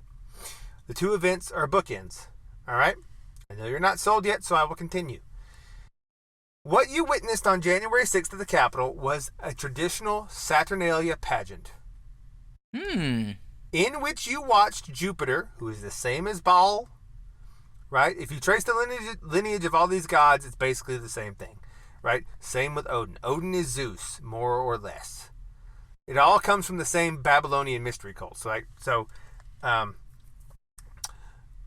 what you saw was Jupiter, aka Baal, returning to the temple on Capitoline Hill. All right, so I'm going to read you something. Capitoline, Capitoline. Okay. That was the hill in ancient Greece where they practiced the Saturnalian pageants. Capitoline Hill. Well, and now we have interesting. Capitol Hill, right? Mm-hmm. All right, here's a quote from this history book. For modern scholars, Saturn was a Sabine agricultural deity originally from Sicily. His name and shrine had once dominated Capitoline Hill. Right, Capitoline Hill. It's always Capitol Hill. It's always hidden in plain sight. Rome's late Etruscan kings purportedly banished him from its summit, but his cult survived, and from Rome's Etruscan overlords, the god took on a darker, bloodier, and more ominous character associated with human sacrifice. The hill was then called Capitoline Hill, but by the men of the time who built it, Saturnine Hill, for Saturn, or in Greek, the Hill of Kronos. Okay, so how long did the Jupiter, just purely scientific astronomical terms, how long did the Jupiter-Saturn conjunction go? Started when? December 21st, the winter solstice, darkest night of the year. When did it end? January 6th, 2021. Right? What defines its ending? They're in conjunction when they're in a sky between a certain distance. Okay. Right? And so when they get apart, then it's ended. I think it's within a certain radius of each other's based on their perceived radius or whatever. So the raid on the Capitol happened at the last night of the conjunction. Day end of it, right? Okay. At the conjunction. Okay. On basically the exact time of year that the old Saturnalia pageants would have been held on Capitoline Hill, a.k.a. Saturnine Hill, right? Because the same god, just changed the name. And how many days was that? 17 days of conjunction. And what's the 17th letter of the alphabet? Q. But swish. Mic drop. Swish. Mic drop. That's not really relevant. However, it probably is actually because all these things get worked in because that's how it works. Okay, so the Saturnalia That's how what works. That's how star magic works. Yeah, and meme complexes. Okay. All right. So at the end of the conjunction, so in the Saturnine pageants, a horned god would enter the Capitoline Hill and perform sacrifices and stuff, or be sacrificed to. Right? Often it was a statue or an idol, right? But so on our Saturnalia pageant, exact same time of year, exact day that the ending of the Saturnine conjunction, the Saturnalia pageant, the horned god with Thor's hammer walks into Capitoline Hill, and they even have the human sacrifice. Like Ashley Babbitt's killed. Right? Now, who was killed at the Saturnalia pageants? Okay, from the same source. In sources of the 3rd century AD and later, Saturn is recorded as having received dead gladiators as offerings during or near the Saturnalia. So who died? An Air Force vet and some police officers, right? Gladiators, warriors. Right? Are you seeing it now? So it's like that meme. How is this possible? A guy in horns like, if you walked around the counter at Macy's, you'd be arrested. Yeah. It's like because they let him in because he was a professional actor, and he absolutely was. You can find his acting chops online. You can see his manager is a fellow from Phoenix named Jacob A. Chansley. He worked at Free Arts of Arizona. He's listed as having 1 theater credit, 1 comedy and improv credit, 2 voiceover credits, and 1 online and multimedia credit. He is an actor. I mean, that is confirmed. Chosen for a reason. So, all right, are you beginning to see the picture of this pageant? This is a planned ritual in service of well, basically Baal, right? Okay. Now, the nail in the coffin for all this, if you yet don't believe, is during the ritual humiliation of Kavanaugh in 2018, Mm-hmm. what was erected on the mall, for such that it framed the Capitoline Hill beneath the arch. They had Go ahead. Didn't they have the gate thing? Yes, they had the Palmer Gate, also known as the Gate of Baal Hadad. Mm-hmm. Not joking in the slightest. They claimed it was some cultural heritage thing, right? Yeah. But they erected a replica of the ancient Gate of Baal from a temple in Mesopotamia and just put it right there, framing Capitoline Hill. Okay? Mm-hmm. So what I am saying is basically what you saw and what was performed was a Saturnalia pageant. So complete with human sacrifice. So the festival of Saturn of ancient pre-Christian paganism, right, was replicated in all its basic elements. All the basic elements, yes. This year, horned god with his weapon, right? The guy with Thor's hammer. What was Yellowstone Wolf carrying that was Thor's hammer? I don't know. He had Thor's hammer tattooed on his abdomen. Oh, gotcha. Okay. Right. So he's there, horned god, on the same day, at the end of the conjunction of Saturn, the planet which it is in honor of, and then on Capitoline Hill, where they perform the execution of a gladiator. Okay. So right? What? All right. So why is this proof that star magic is real? Why isn't it just proof that there was a conspiracy to make all these things happen in this way, and the conspiracy is being run by a bunch of Baal worshippers? Oh, because it happens over and over again forever. Like it's not simply that people, although they do plan it, but it's that these things recur as a pattern of history. Okay, so conspiracy alone is not enough to explain. It's insufficient. It's that these things happen. This is just like written into the fabric of what people do. Like, so you say like, okay, but why would they put Q in it, right? Because it's 17 days in Q. Like maybe they didn't, but also that's where I'm trying to introduce you to the idea of the meme complex. Okay. Okay, so the meme complex is as follows. This is how. When you create an idea, or when you make a prophecy, it sort of always comes true. But it's just not in the way that you wanted. Right? So like Q did promise mass arrests. Uh-huh. There you go. Everyone at the Hill gets arrested. You know, it just wasn't it wasn't the people you wanted getting arrested. Right? Okay. Right?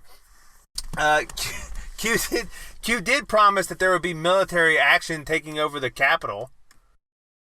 But right. I mean, it all happened. That's what I'm saying. It just happened in a way they weren't wanting. And that's how that's why Q gets worked into this Saturnalia pageant. Right? It's all there because this is why people that do magic, they have all the sigils and stuff. Because they're basically, they work off this idea, which is that consciousness operates in such a way that this is like The Secret, the book The Secret.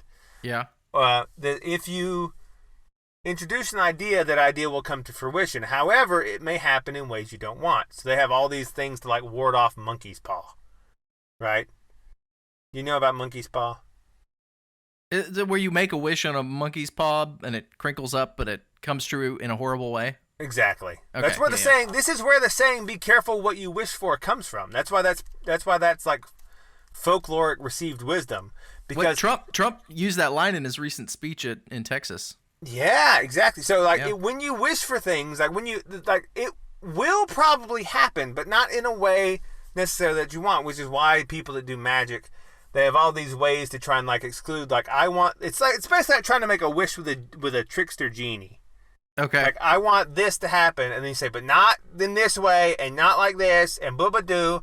This is why they have their idea that you have to draw these, like, perfect circles, and you can't leave anything, because if you leave any trick in there, then the the spirits fulfilling what you have asked for will mess with you. It just sounds like a losing game to me. It is. But my point is that this will happen whether you intend to do it or not. Okay. Like when people gave so much energy to the Q thing, it's like, and the prophecy fails. However, in a way, the prophecy came true. It's like the Q, the mass arrests, yeah, the armies at the Capitol, yes, like you know what I mean? Like the blackouts. The blackouts happened. Were they the same as what you thought they were going to be? You know? Mm-hmm. See what I'm saying? Like everything they predicted came true in a way, and that may just simply be because, like we said with the dots, when you predict something, you can connect the dots to draw any picture you want. You see what I'm saying? Yeah. And so this is sort of how this is where I want to finish on why this may be. And this may sound disconnected, but it's not. And if you're smart, you'll get it. And if this episode confuses you, it's because it's your fault. You're not smart enough. Not my fault. That's how I get away with it. I get off saying things that aren't connected. No, I think it is connected. Why? So let me ask you this question. Okay. Why does this is just a theory that we've been Matt from Quantum of Conscience brought this up, and I thought it was a good. He posited this question. Thought it was a good question. Why does reality seem to need to be ever?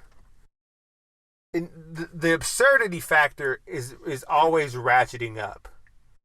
Like, why is that happening? You know what I mean? don't know. Like, okay. All right. So that's a good, because people because he's like, well, some people say like, well, they're losing their power, their grip on power. The people in power are losing their way, and so they have to ratchet it up to try and keep a lid on things. That's one hypothesis, right? Inverted pyramid spinning theory. Right. And so, but he said, well, maybe, but I didn't see them lose a lot of power over the last year. I mean, they made everyone wear masks. They did all this. They instilled fear. They locked it. So really, did they lose any power? Are they losing power? Right. That was his question. So then why would they need to do it if they have all this power? And he brought up, like, it's not even just like bad things, it's just crazy things. Like, the COVID doesn't affect you when you're protesting. Yeah. And then it doesn't, if you're sitting down in a restaurant, you're safe, but if you're standing up, you're not. Right. Right? Or like, you know, that just everything in the past year that's been so nonsensical. Right? So like, and he proposed that maybe, and I thought this was a very interesting idea, maybe reality, one of the purposes of reality is a great separating machine. It separates the wheat from the chaff. Right? And so what if you're not getting enough wheat? You crank it up. You crank up the machine. Mm-hmm. Right? So maybe heaven is up there like, hey, he's talking to the angel that controls reality. You know, just hypothetically. Hello, we're not getting enough people waking up to what they are and what this is about and what their purpose is. Are you doing everything you can to like help people wake up? I'm not getting enough wheat up here. In reality, he's like, we're giving her all she got, Captain. We got a deaf and blind lady writing 12 books. Neil Armstrong is FaceTiming the country from the moon. I don't know what you want. He's like, well, can you crank it up even more? I mean, look, crank it up if you have to. They're all asleep. Yeah. Okay, how's this? Let's try a global pandemic where most people don't know anyone that dies. And a guy named Musk shoots his car into a billion-year orbit around Mars. It's pretty good. Pretty good, but I don't know. That's not. Can you give me anything else? Okay. Plus, also, Trump is the president, and then they rob him of the election. And heaven is like up there. He's like, I'm still not getting anything. They're still believing it all. They haven't. They're still under this. Try something else. And the reality is, okay. What if we just put a horned gentleman in the Senate? And now you're talking, and the angel's just weeping because everything he's trying, people are just not waking up to. You know, and if people continue to just live in the matrix, as it were, like of unreality, they have to crank it up more. Like, I could see them very easily being like, Corona sort of hovers at like 3 feet off the ground. It's sort of just, it's suspended in there. And so if you're crawling on the floor, you're safe. Mm-hmm. And so everyone in the grocery store is just going to be crawling on the ground trying to get their milk and eggs. And people would do it. Yeah, they would do it. You see what I'm saying? And so maybe if you look at reality as like a sorting mechanism, it's like, well, do you how many of the lies are you willing to accept? And people just keep accepting them, and then God's like, well, just crank it up more, or I don't know what to tell you. Tell them that there is a car in orbit around Mars. Is this? Sure. Did I miss this? Is there a Tesla in space, like a real one? That's what they claim. Stupid. He released a picture of one of the Tesla launches, and they put a little spacesuit man in a Tesla in space. And when they were up there, and he said, when they were interviewing Musk about it, he said, and I quote, looking at the photo, "You can tell it's real because of how fake it looks." That's what he said. He said, I thought that was like a Matchbox car they sent up there. No, they sent, I believe the statement is they sent a full Tesla into orbit around Mars. They will orbit for like 1 billion years. Okay. Oh, and then, yeah, there's the Tesla's Roadster, and then there's just this ridiculous, I mean, there's so many ridiculous pictures of this when you Google it, the Tesla in space. It's just like, it's like, this isn't real. But people are going to be like, yeah, no, it's fine. That's fine. That's happening. You know, deaf, dumb, and blind women can write 12 books. Mm-hmm. So, they have a picture on this, business. Go ahead. Go ahead.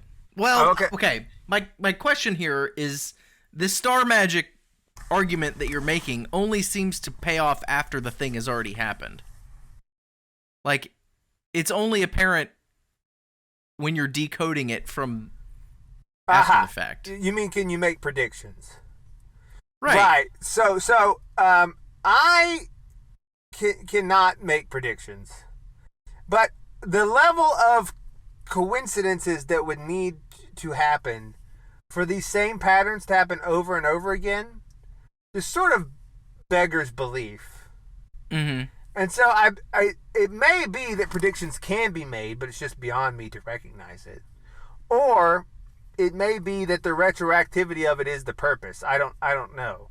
But I do know that if you look for these things, right, these things are occurring over and over again. Like, when you wonder why something is happening, it's like, now, to be fair, people that are very familiar with, like, the Saturnalia pageants and whatever, they called this out almost instantly.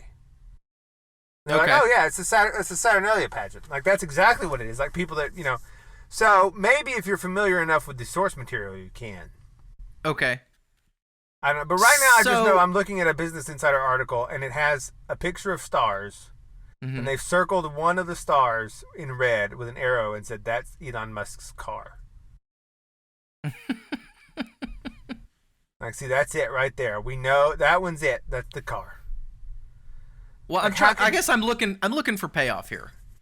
I know you're looking for payoff, but I mean, there's a decent argument to be made for somebody who believes otherwise, that we don't live in a purely materialistic random universe of chemical reactions and particles bouncing off of each other.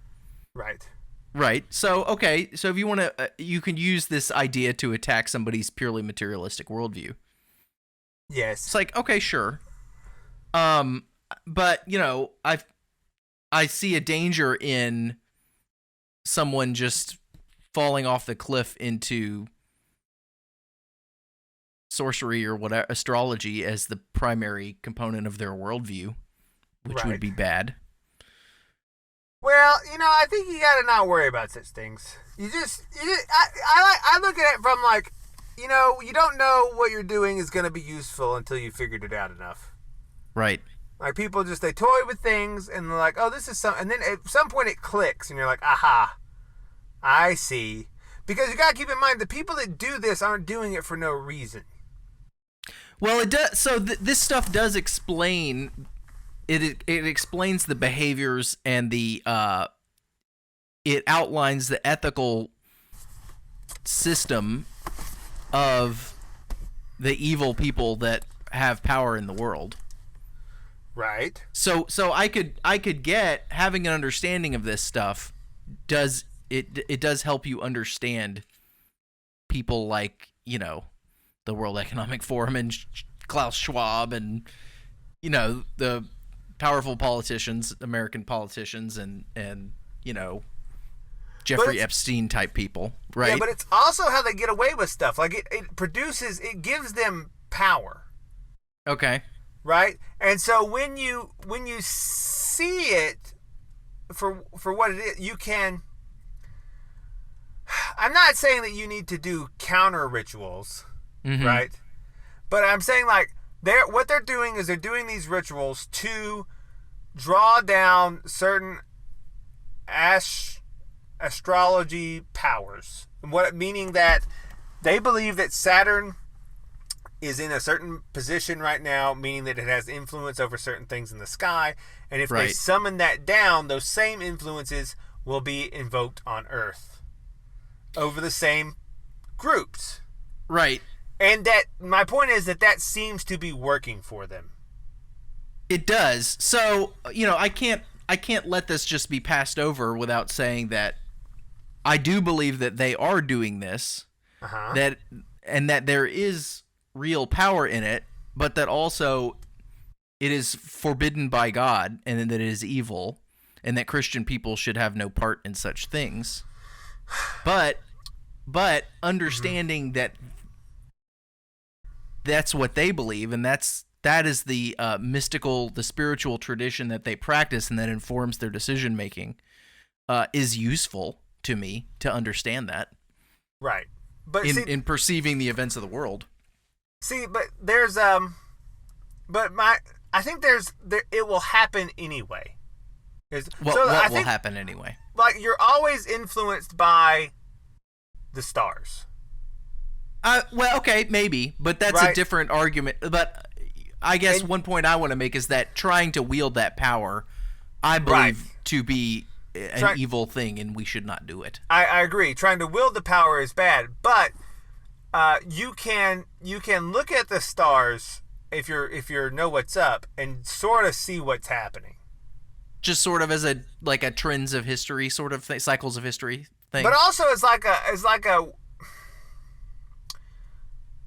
I mean, if you talk with people that like really know astrology, and I know this sounds a little crazy, but I don't mean like some 23-year-old white girl who just reads her horoscope and says I'm Pisces. I mean someone that like knows astrology. They can make often uncanny predictions about the future. And they're not summoning any powers. They're just saying this is what, and it's like it's not like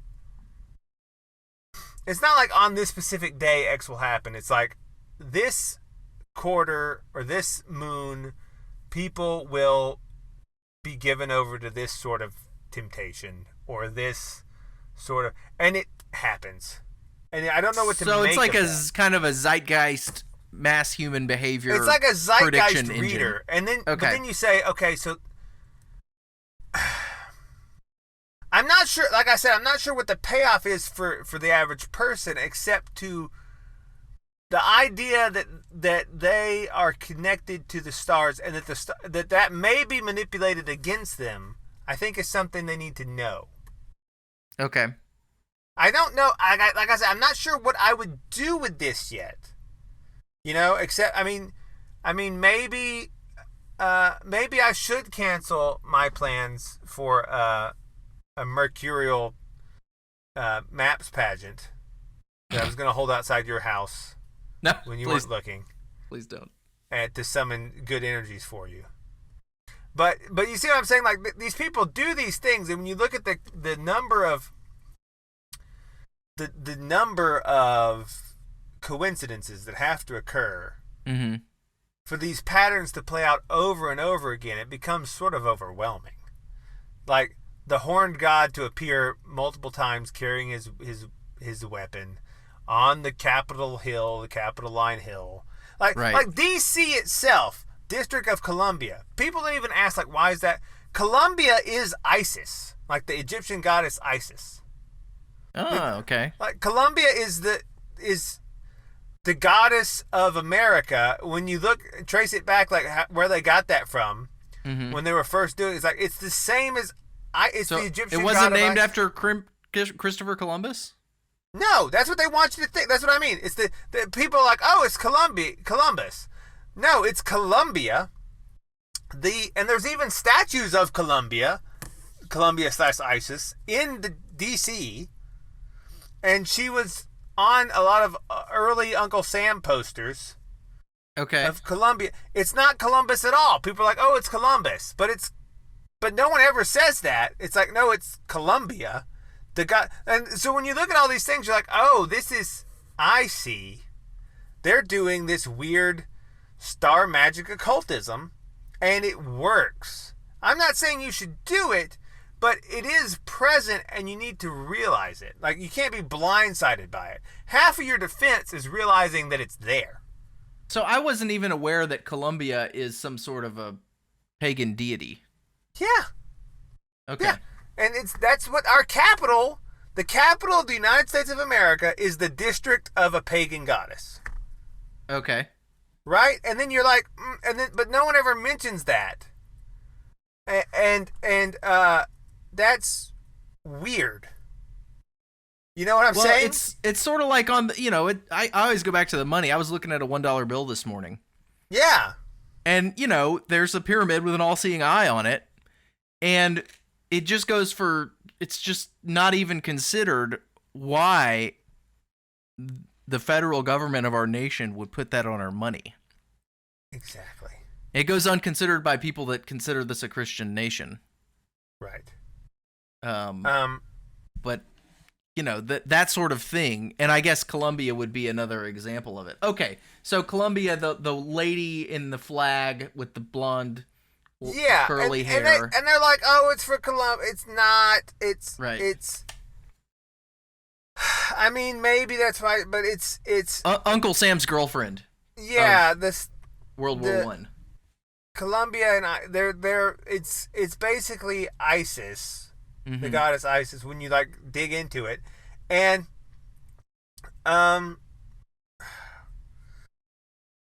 So I just don't. And then they put up the gates of Baal on the mall, Capitol Line. Did they choose? I mean, the Bank of London. Is it the Bank of London?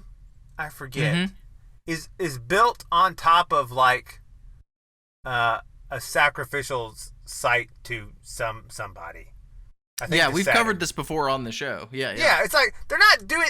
And hey, look at what's under the Capitol Hill, or I'm sorry, the Washington Monument. What's under the Washington Monument? I'm just saying. There's some weird I think it's the Washington Monument.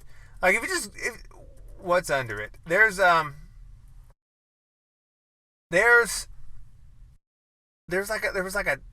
temple they started building, and then they just built the thing on top of it, and that is itself a giant phallic symbol. Look at an aerial photo of the Washington Monument. Okay, so you've got the big penis, and then there's two circles of pavement just put right around it where the balls would be. Yeah.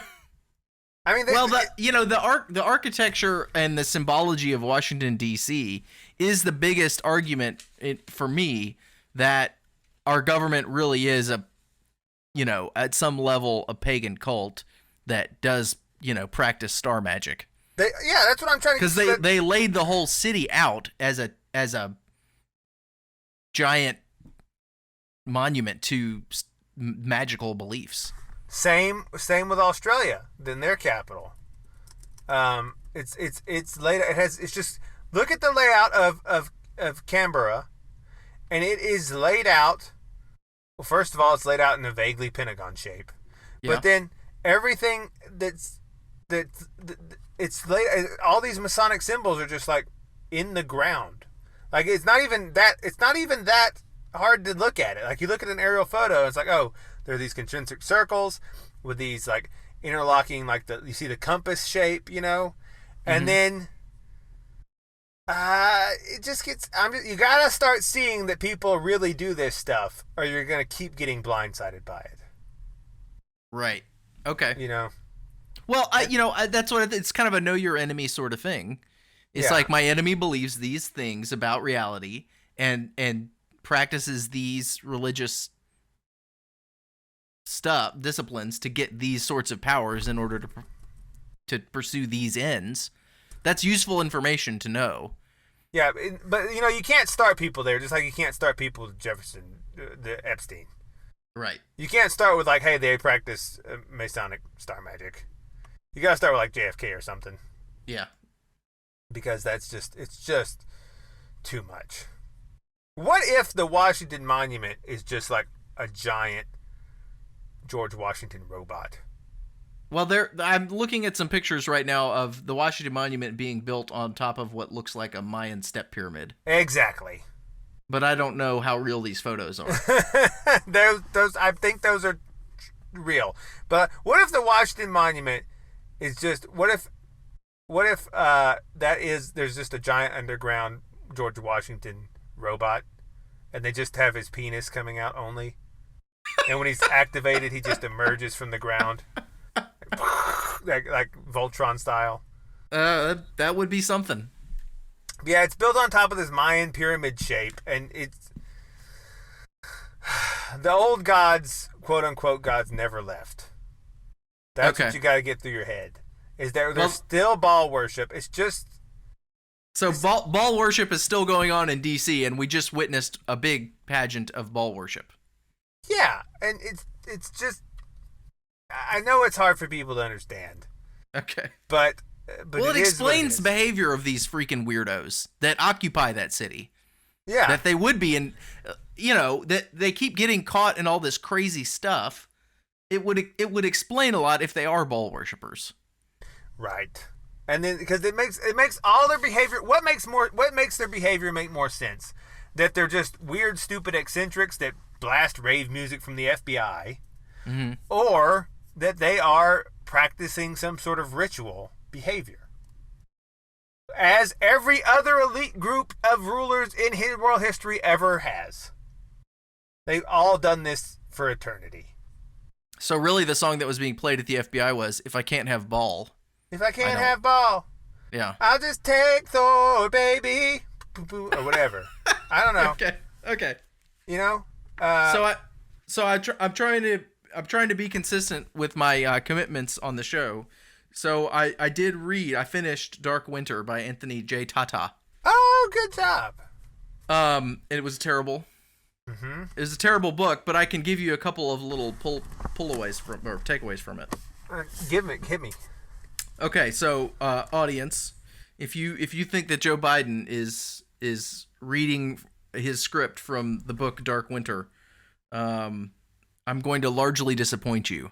Okay. That no, he's not.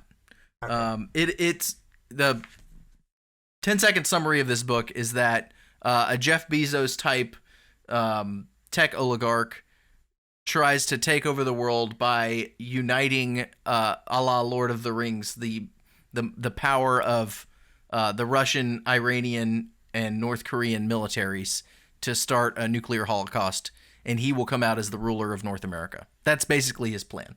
Well, isn't that basically Joe Biden's plan? I hope not. Okay. I didn't see that on his platform, but maybe, Okay. I didn't read it all the way. But so I don't really see any of that happening. However, in the book, there are some little tidbits and some ideas that I think are relevant. And probably the biggest one of those is something we've covered on the show, that the tech companies are governing entities. They exercise the power of governments in American society. And that is all through this really, honestly, not very good book. And it's one thing I think that Tata gets right, is that people like Bezos and Facebook dude and Twitter dude Dorsey, the person that has the power to censor your speech is a sort of government to you. Well, not only that, but the CIA doesn't even make qualms about it. They fund Facebook and run a division there. Right. Like that's not Amazon even doesn't make any money wrecking the American economy with cheap Chinese garbage. Right. This is like the whole argument about can a private company do whatever they want. What's lost on that is that these people aren't private companies. No, they're not. Twitter not is at funded all. by the government, the NSA, Yeah. the Homeland Security. So is Facebook, and they do it as a spy mechanism because people post Right. everything they're going to do and where they are, and so they Yeah. just said hook into that, and they give them the data, and they give them money in exchange. And that's where the book goes wrong, is that the collusion isn't necessarily against the U.S. government. The U.S. government is participating with the tech companies, as are the governments of China. China's left. They always use North Korea as a stand-in for China. I guess so they can sell the book in China. But that's where the book goes wrong, is that it makes the U.S. government the innocent victim in all of this, where it's not. It's participating just as much as these other governments are, mainly the U.S. and China and the Five Eyes countries. But, that's something we all got to grok here, really, is that the real governing authority of this world is a global government of, well, maybe Baal worshippers, but their connective tissue is the globalist tech economy. Yeah, well, see, that's what I try to get people, because it's like I'm trying to work people up to the next level, because people are like, there's the government doesn't care about us, and then you say, oh, there's a global government. They say, oh, it's a cabal of global governments and technocracy. And it's like, oh, it's a cabal of magicians. Right? That's where you really start to see, like, aha. Right. I see. Got you. And then that actually does, because if you keep working from if you keep going at this like they're working from a profit motive, then you're going to be blindsided because they're not. If you work from it's a power motive, you're getting a little closer, but you're still going to be, if you're doing it from they're trying to summon down the energies of the cosmos via rituals. Now their actions begin to make more sense.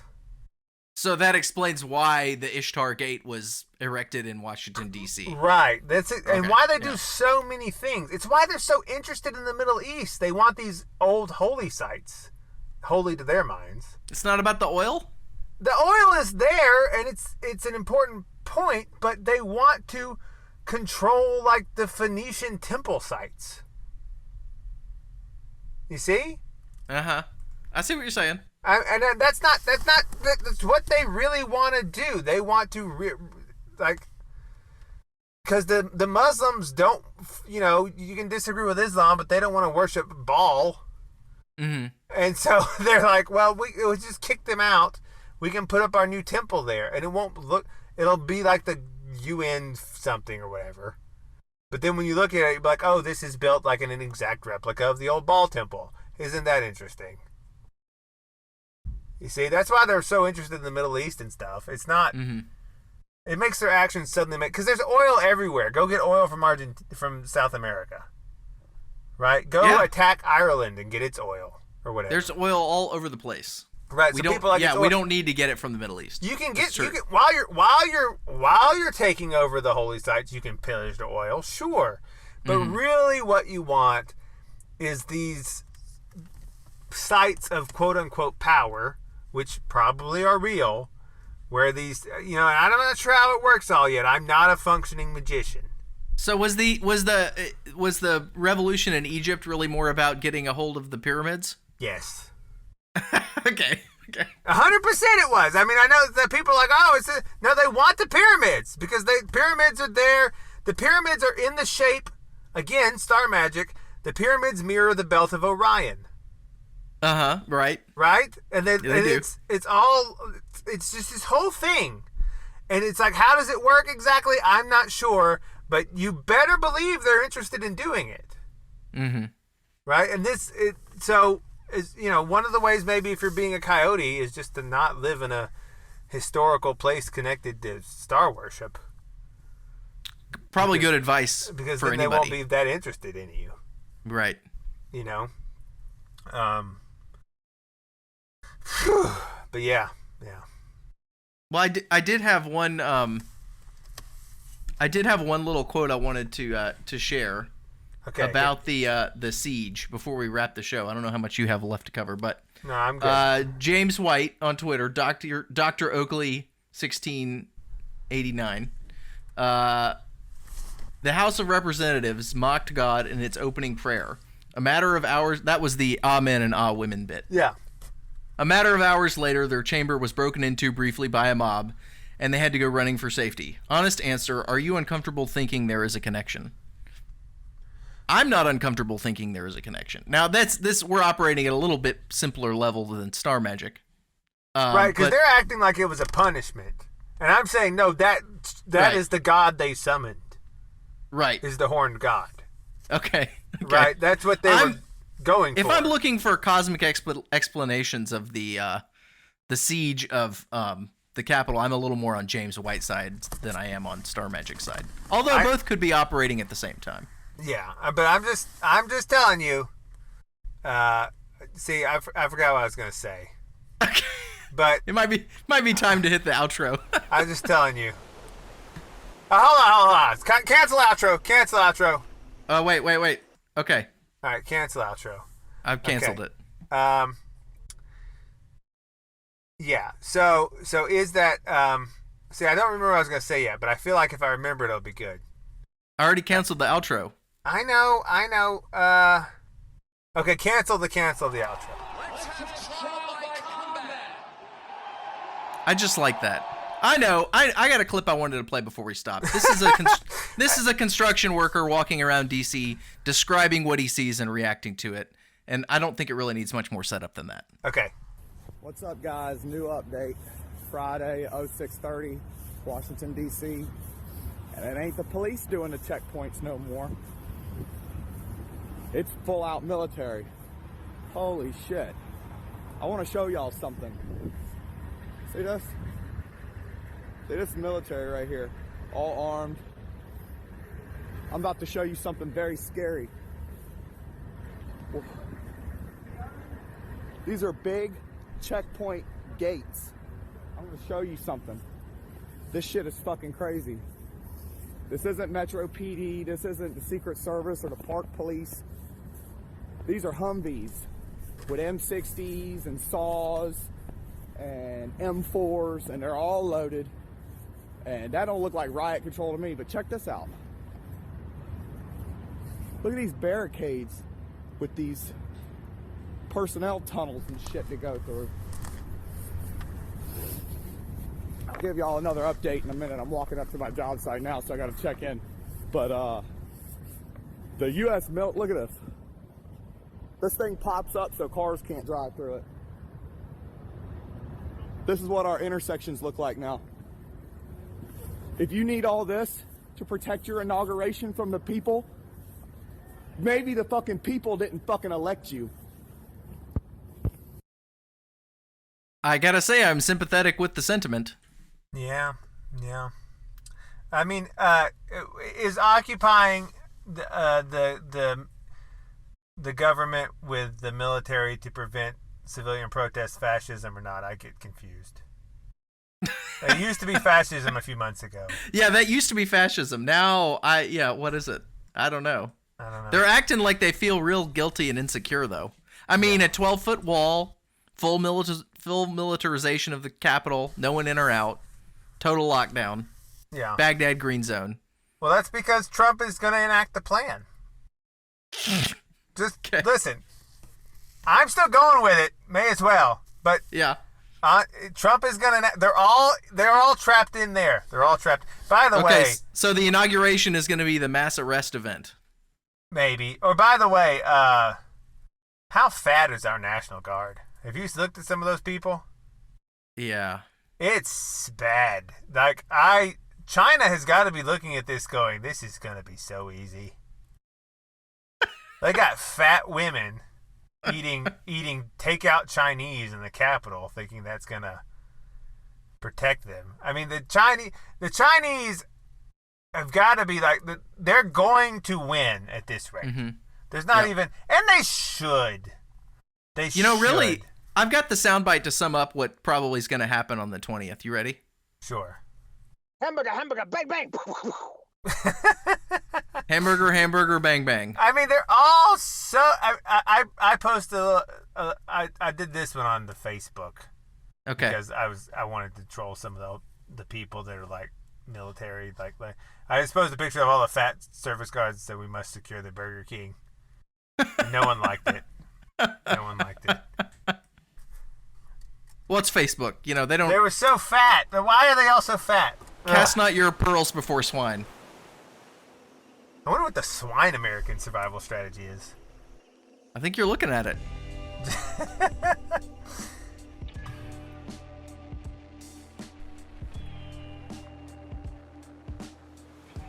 Yeah, Trump is gonna. The military is there for Trump. Okay. He is going to mass arrest everyone. Where we go one, we go all. Are you the new Q shaman? I'm the new Q. The vacancy needs to be filled. I did order a horned helmet. Sweet. It's white though. It's like a polar bear bison. Now let me catch you doing any ball worship rituals. I won't. I've been within 6 inches of a wild buffalo. Sweet. He snuck up on me.